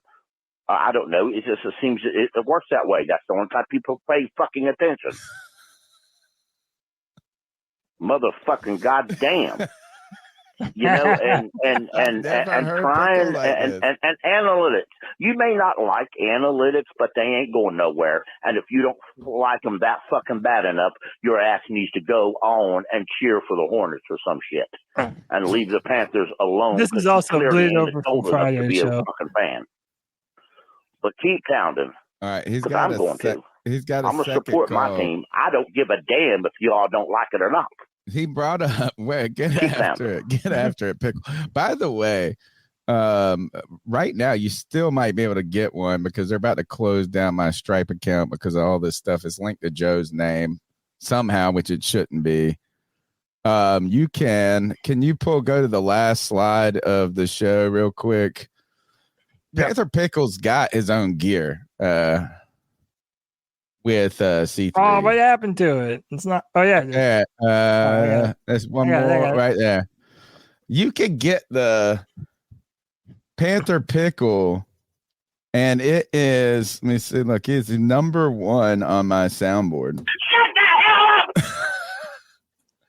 Shut the hell up t-shirt that might be available for like another month until I find out a way for them to say, like, gosh, I don't know why they won't even deal with me. They're like, I need to speak to Joe. I'm like, Joe didn't set this mess up. Number 1. Number 2, he was about to pass it. Now he's what account? What account are you talking about? Stripe. It's the payment processing account. So like when you buy something off of our website, this third-party company is the one that processes the payment. And they have to do this double verification now. And when I went and did all of it, I like showed them my license, my face, and they're like, that's not right. I was like, well, that's me. And somehow it's under Joe's name, which it makes no sense because I've always been the one setting the crap up in the background. So I don't get it. But go get you a Shut the Hell Up t-shirt and see if you can still get one. And if you can't, check the PayPal pay option. There should be a PayPal pay option on the website that might push it through. Speaking of analytics, the Carolina Panthers hired an analytics guy. Now, I don't know why this is a big deal, because all I've heard is David Tepper and Matt Rule going back. I know we're not supposed to mention his name. We're not. This is like the Voldemort. What's his name? Voldemort. He who we do not mention, but like we were supposed to be so forward thinking in the analytics. And now we went and got this guy. His name is something Eric Iger, I believe his name. He has been real big at Pro Football Focus. I know people don't love Pro Football Focus, but probably the higher ups in the people in the background are important there, right? Not the ground people who are just evaluating the plays in some case. But mathematics, like he's got a PhD. Pull up the slide for that. Is Pickle? Thank you, Pickle, man. The C3 Legion does such a great job in helping me just stay on top of the Panthers news. He said, check out this Ross Tucker interview. He wrote this book, Football Analytics with Python and R, Learning Data Science Through the Lens of Sports. And you can also see, I don't know why, but I found this picture of him and I could not put it up. So, dude, I tried to find the receipts as the kids would say nowadays, but I'm positive that me and this dude got into a war of words back in the day on Twitter. Really? I can't find them. And I don't even remember what we were arguing about, but like it got to the point of like name calling on like calling out shit in each other's profile pictures, like talking. Oh God. Like legit talking shit. So I don't remember like what me and old buddy were fighting about, but we were fighting about something. But this is not a surprise to me, Tony. I mean, we've heard ad nauseum David Tepper talk about how important he wants sports and analytics or the data analytics to be in what the Panthers are doing. So it would be silly for it not to be at $1 trillion level. I still think he's a nerd. Well, I listened to his interview on Ross Tucker, and what I liked about it sounds like your analytics guy is going to be a consultant for the coaching staff, right? And what I really loved about hearing about the analytics was not just, is it the probability of this, right? Like, is it fourth and whatever you should or you shouldn't? But so much of it is, or there's a lot of factors that go into, and what was really interesting to me is what I found them talking about was kind of like time of possession a lot.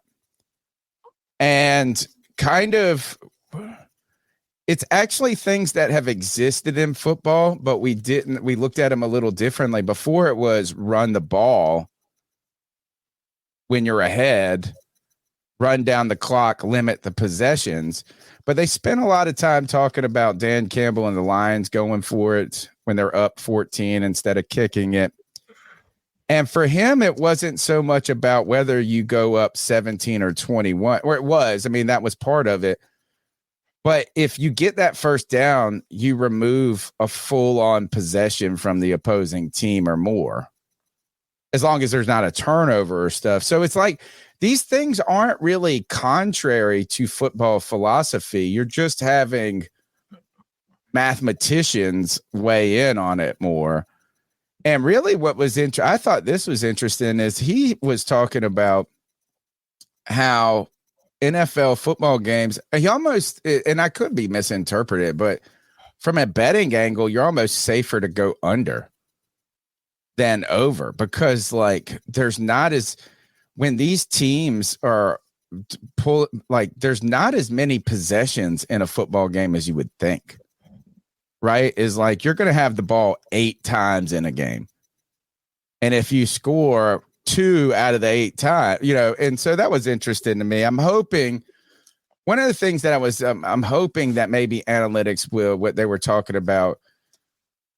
I'm interested in if analytics are going to get to the place where it's not if you should go for it on 4th and 2, but what plays in your playbook versus their defense have the higher probability of success than not. So the Panthers hired this guy, Eric Iger, I believe is his name, but he is like, he's been a mathematics professor, and he wrote a paper on like the mathematics of like windmills and crap. So it's not like he's just a pro football focused guy who started the website and was trying to make numbers. But this was in the news. I was just more surprised it's in the news because I thought the Panthers were supposedly on the forefront of analytics. And now it seems like we really didn't want to, we were just saying analytics all the time and not really fucking knowing what we were doing. Well, so listen, I believe that PFF has its place, but like, for example, I disagree with like ERH here. It's like pretty much you trust them over anyone else. I think you might be sarcastic. But a lot of, but no, I don't know if it is, but if it is or isn't, there is like a subset of people that take PFF to be the Holy Football Bible. And just because these people have watched every snap and they have put their own personal assessment to these plays and they put a number to it and they make it seem like these numbers are precise scientific data points that are cut and dry.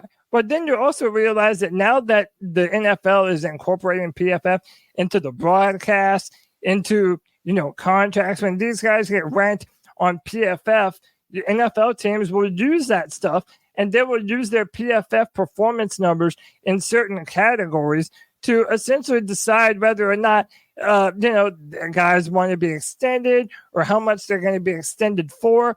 I do not take PFF as like this holy doctrine of football. Oh, I don't think he even put it that way. I think it, just like everything else, has its own place. I do think there's a danger that happens when you rely solely on the data and analytics to tell you what's wrong with your football team, when you don't have your coaches actually providing the context of why you're not doing those things successfully.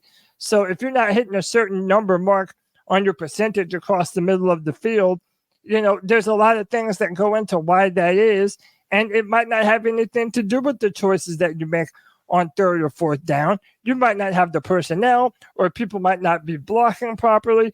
There's so many things that go into it that I feel like the numbers sometimes trivialize almost what's happening on the field when you don't have football people adding real context to it.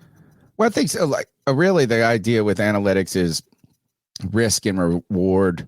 Like, it's kind of risk assessment of certain things.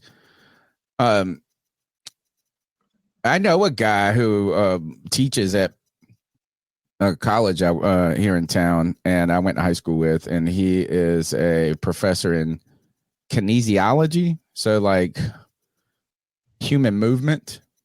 Yeah. Right. But he was doing a side gig like we would all, like anybody writing for somebody, so he was just making a little, and his job was like to watch the offensive line for the Raiders for PFF. Now, I don't think he's the worst qualified person, right? But the data out is only as good as the data in. Right. And now this guy too, what he was actually saying is this: there's a difference between the analytics that are to the public and when you have a set of mathematicians and football experts working together to do it, right? Like, but he actually was pretty, and maybe he's just not trying to throw PFF under the bus because he helped create it probably. But he was saying it's not like a giant gap between the two. But to me, it's more bizarre when you have GMs that are like, well, I just pulled up PFF. Right. Now that to me is wonky. Lazy. It's lazy. Well, yeah, and I think it doesn't. But also, like the one thing that I don't think I've said properly is, okay, PFF have people working for them. So even though they have a number and they have a science behind what they do, it's still people evaluating film and then assigning a letter grade to that player for what they had to do on that play. My only point is that that's just the player part, though. But analytics in football are used more about situations, about, not the player. Like, how did the player perform? At least I hope. But Tony, this has been the argument in favor of Brian Burns the past few years, right? He didn't have a lot of sacks, but all the numbers will tell you how many pressures he gets and how much it matters. Well, and pressures do change the game. Things that just don't seem to show up on the field. I don't think that if I was a NFL organization, I don't think I would be interested in analytics in grading players. Right. Instead, I would almost be interested in the analytics of like what the other team does well and doesn't well against, and then factor that into time, distance, down, decision.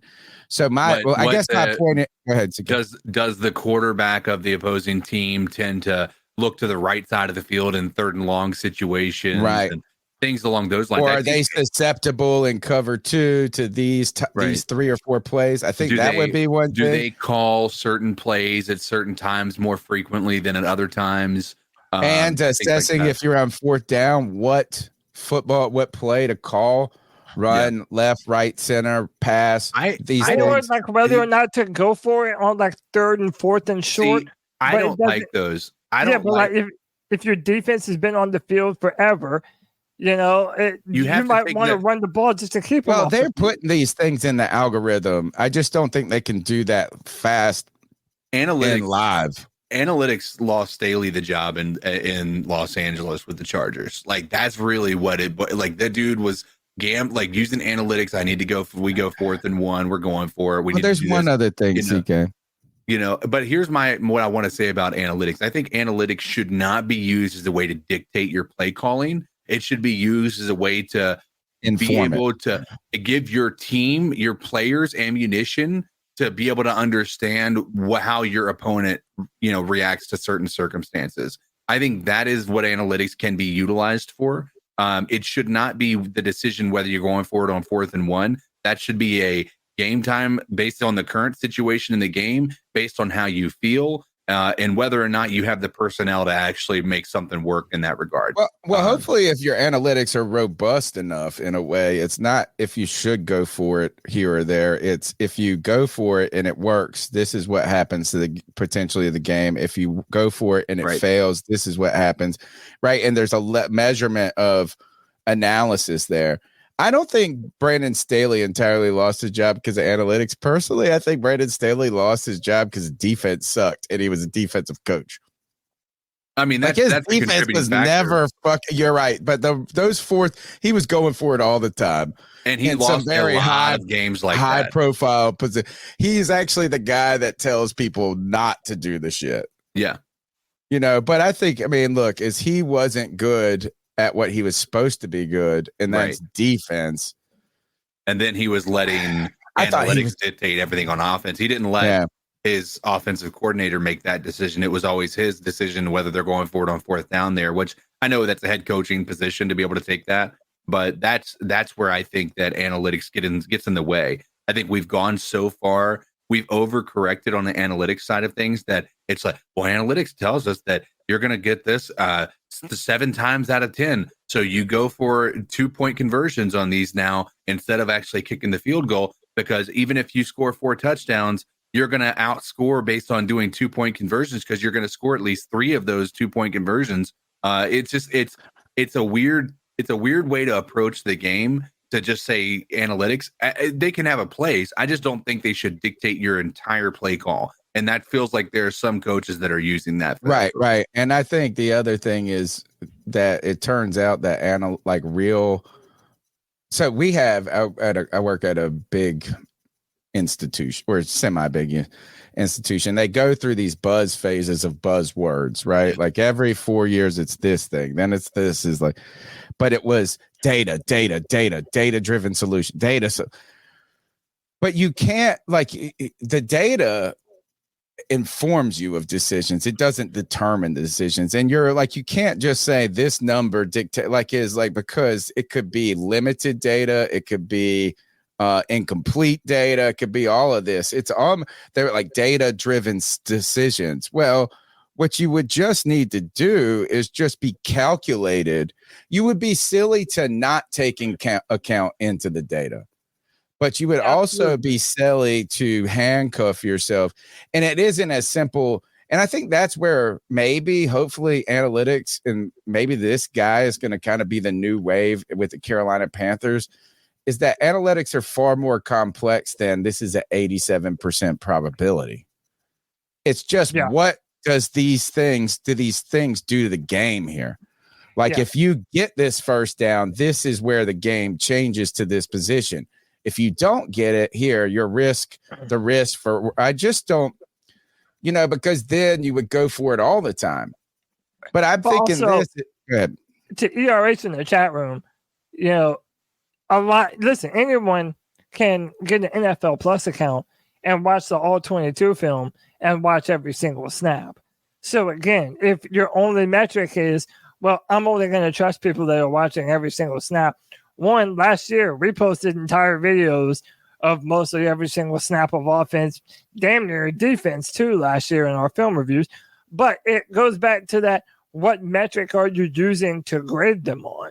Because also, when you're watching the film, you might be judging a player and you don't even know what that player's job on that specific play was. So you're judging him thinking that, he probably should have done this, but in reality, he had a completely different assignment. Or again, just the nuances that goes into making a play happens that fans, obviously it gets lost on us fans, but to think that it also wouldn't be lost on people that get paid to sit down in front of film and evaluate, like, that's foolish too. No, I just think it would be nice if you are the football coach to have a guy who was a mathematic scientist, right? I was more to say in here, right? like, hey, this is, and not just listen to him because he's not a football guy, he's a math guy, but to take into account some of those factors. I think we even go back to this, and I think what was the play with the San Francisco that was debated over, and then people like remember Shanahan comes out and said, well, the analytics said this, we didn't know, we were kind of split. It's like not everybody derives the same conclusions from all data, right? And so I'm just saying this is I think it was interesting to me. It was just like that this was a big deal. And 4 years ago, we're sitting here thinking, we're listening to that buffoon Matt Fool talking about oh, we're going to look at how we manage players' time, Mark, and it sounded so complex. I go back to this is like half of these motherfuckers don't know what the fuck not know what they're doing. But did you hear the idea that the press asked Antonio Pierce if they made the decision about drafting Brock Bowers with a coin flip? Did you guys hear this story? No. What happened? So there's a story that's floating around here, and they asked Antonio Pierce about this. Isn't that the name of their head coach? Yeah. And they asked, and they drafted Brock Bowers as their first round draft pick.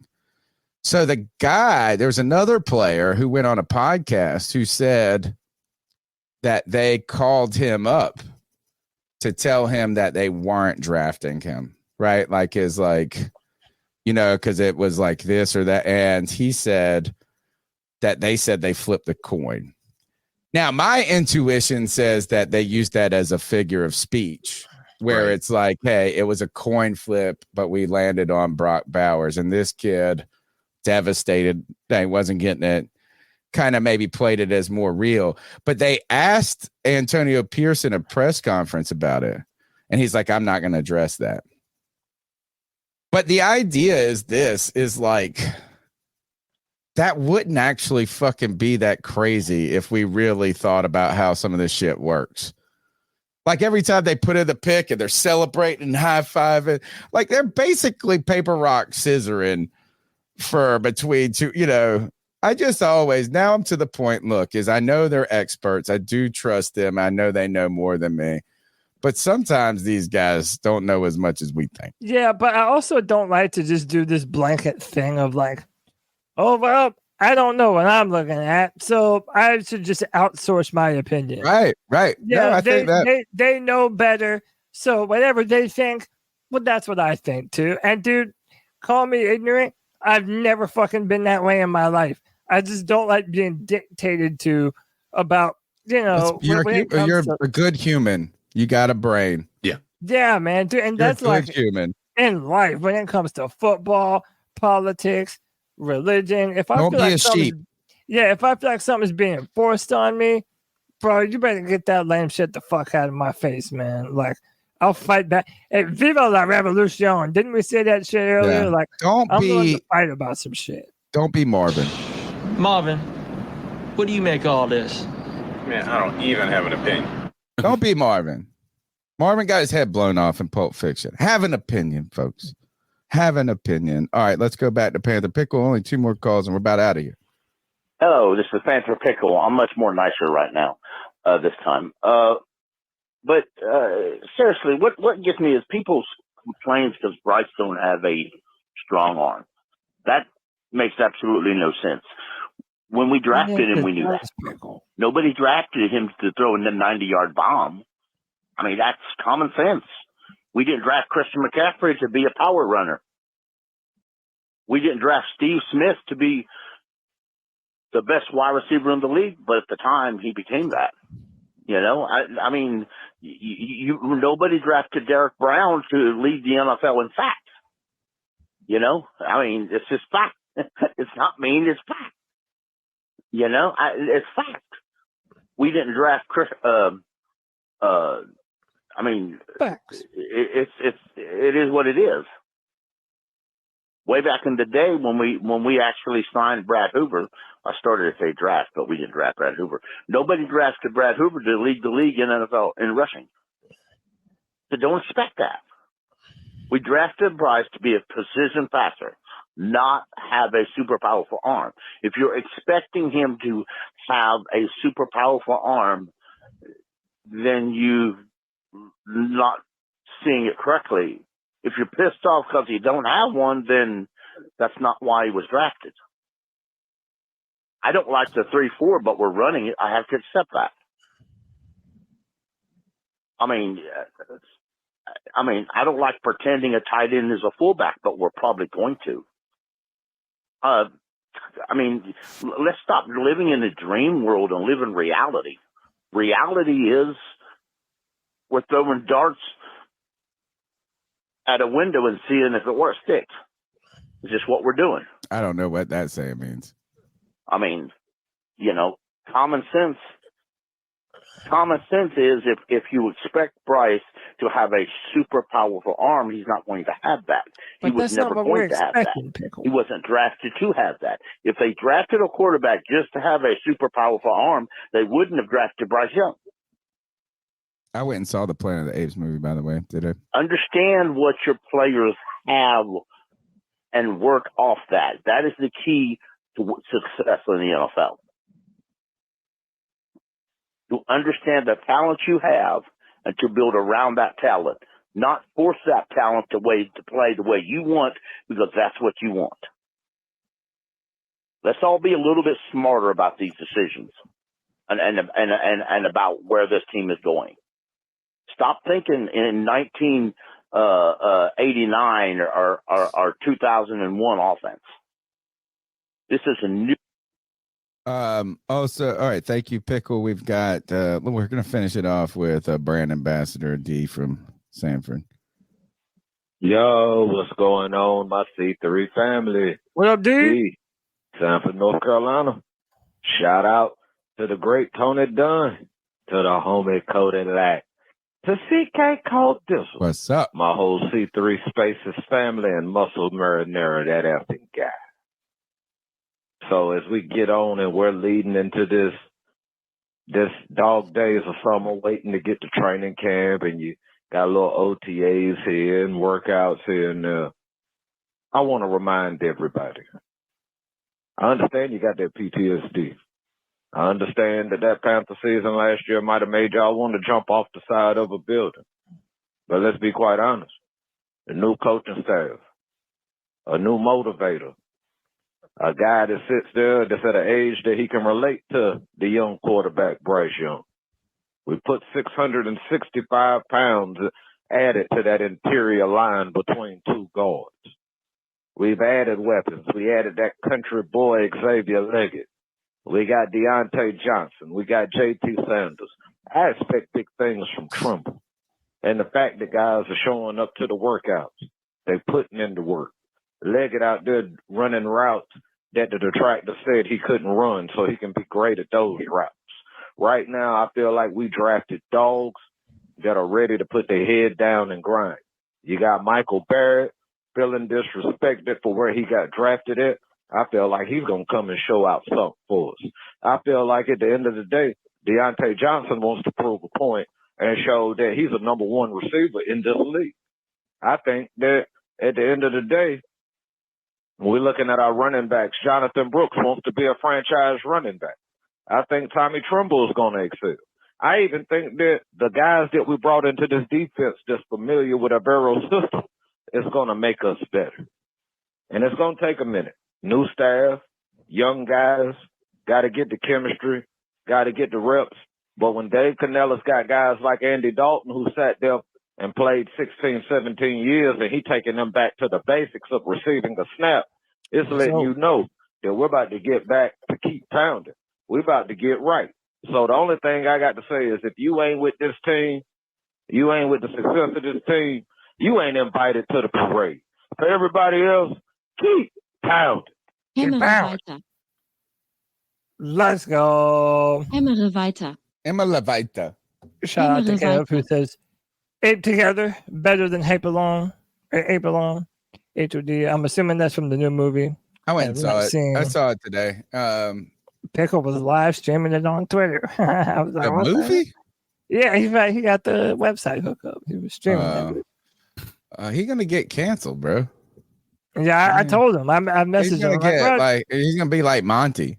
Yeah, I know. I messaged him. I'm like, man, they're gonna take your shit down, bro. It was good. It was good. It wasn't. Actually, I would just say that earlier ones I enjoyed more than this one. I mean, it wasn't that I disliked this one. My wife liked it a lot.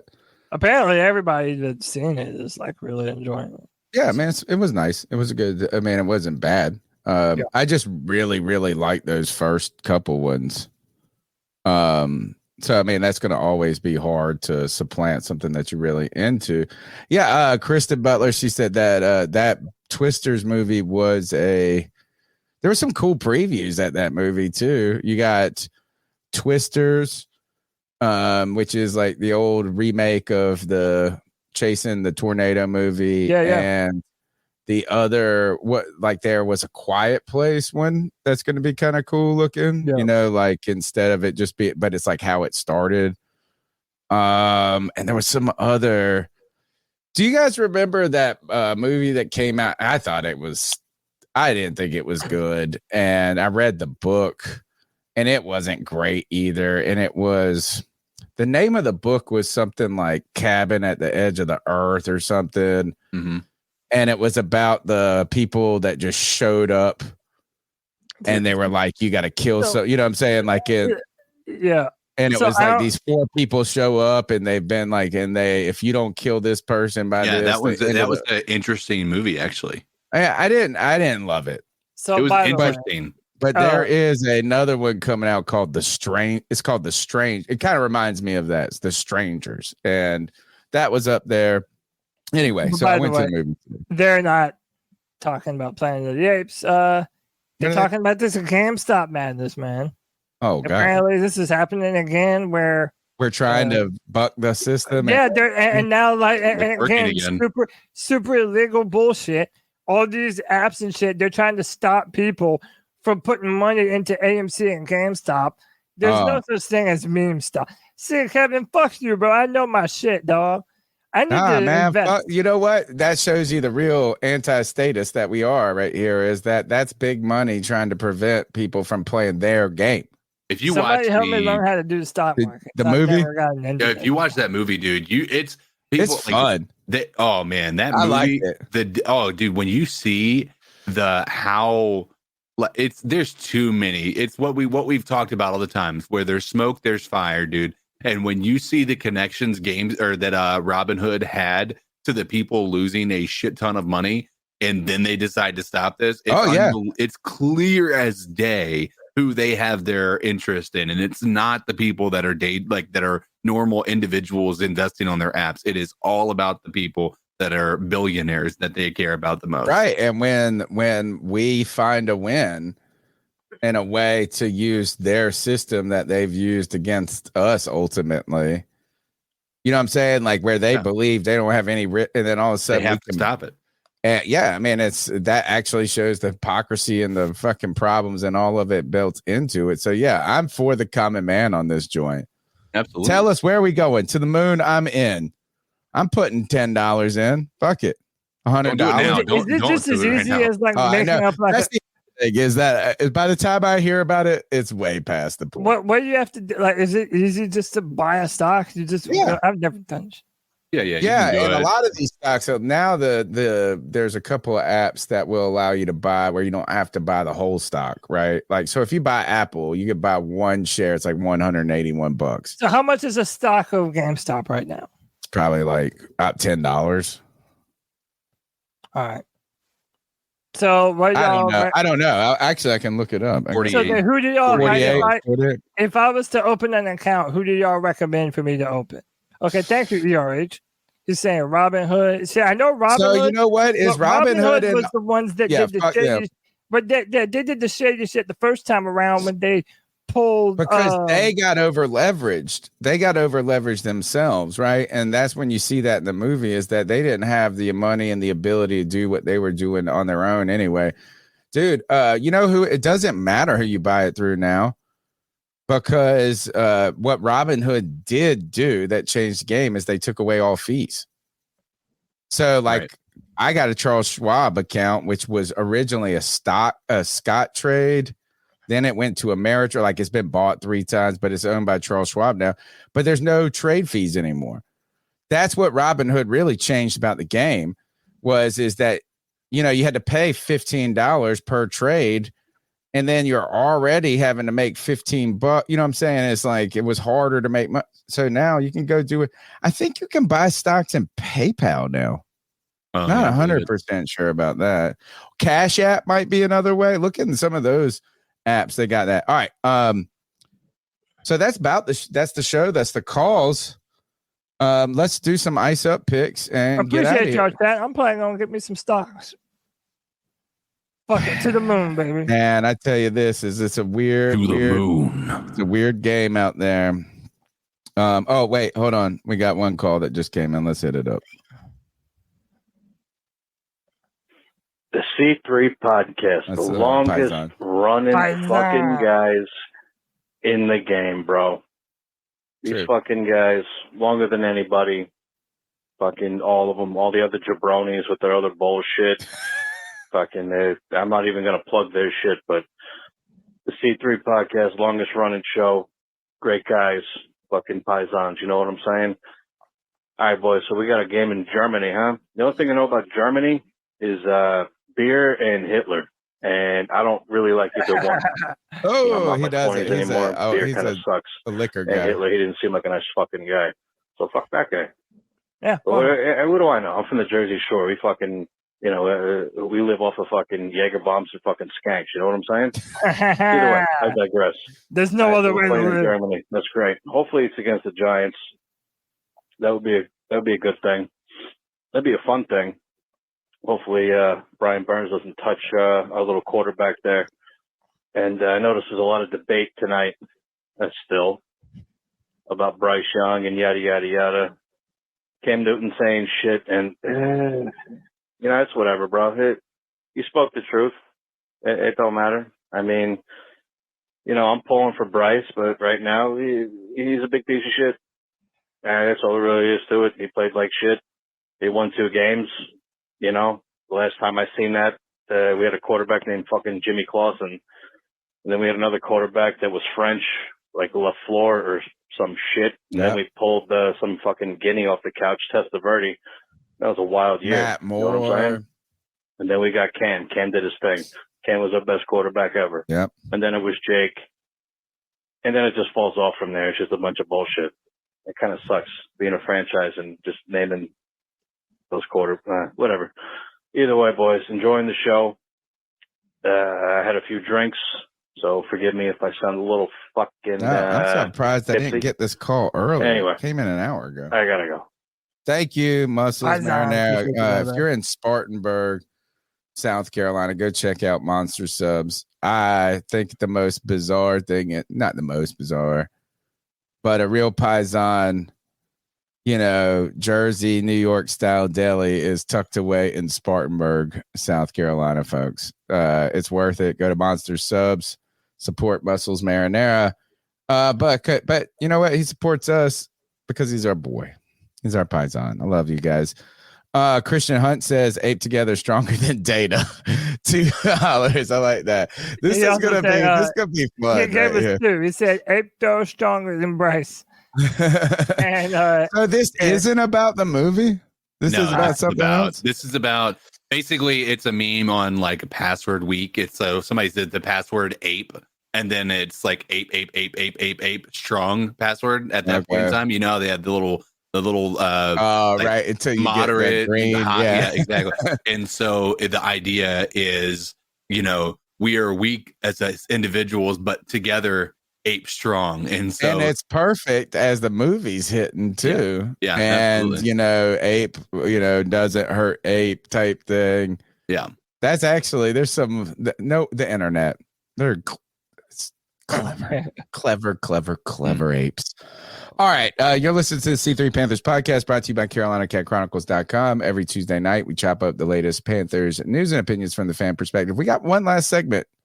Stick around. We're going to ice some fools up, tell them to toughen up, get it together. But don't forget, we'll be here on Friday night with the Friday free-for-all. And kudos to you, Cody, for coming up with a really great thing. Sometimes I'm really not surprised, but I was like, gosh, what the hell are we going to talk about? And what was yours on Friday? And I was just like, damn, that's a great launching point right there. I was really impressed. Friday, they have a great conversation where any fan can be a podcast host. That's it. You can be a host of the podcast that you're listening to, man. Every Friday, we do the free for all. You can join via StreamYard. And you can be a part of this Panther conversation, man. We over here at C3 pride ourselves on being a group of fans in the car on the way to the game, talking Panther football, baby. That's who we are over here at the C3 Panthers podcast. And during the season, we get to do it on the way back during the postgame show. And dude, Tony, that Friday show, there's not a show if not from my boys. My regulars that show up every single Friday, ready to talk shit without fail, man. It's the best thing to look forward to at the end of the week. It's really, really cool to have a community like this. It shows you what having a common thing to talk about brings like, and now we can just be friends. So it's like we got one thing in common, and then we get all this diversity of cool people. We're gonna need to talk because everybody wants to meet up at training camp. And we're doing it. It's even easier in Charlotte. Yeah, we gotta do something. I even have some ideas we need to toss around. I'm in that. I'm in it multiple days this year. All right, let's ice some fools up, Cody. This is where we tell someone to ice up, toughen up, get it together. It's our homage to Steve Smith.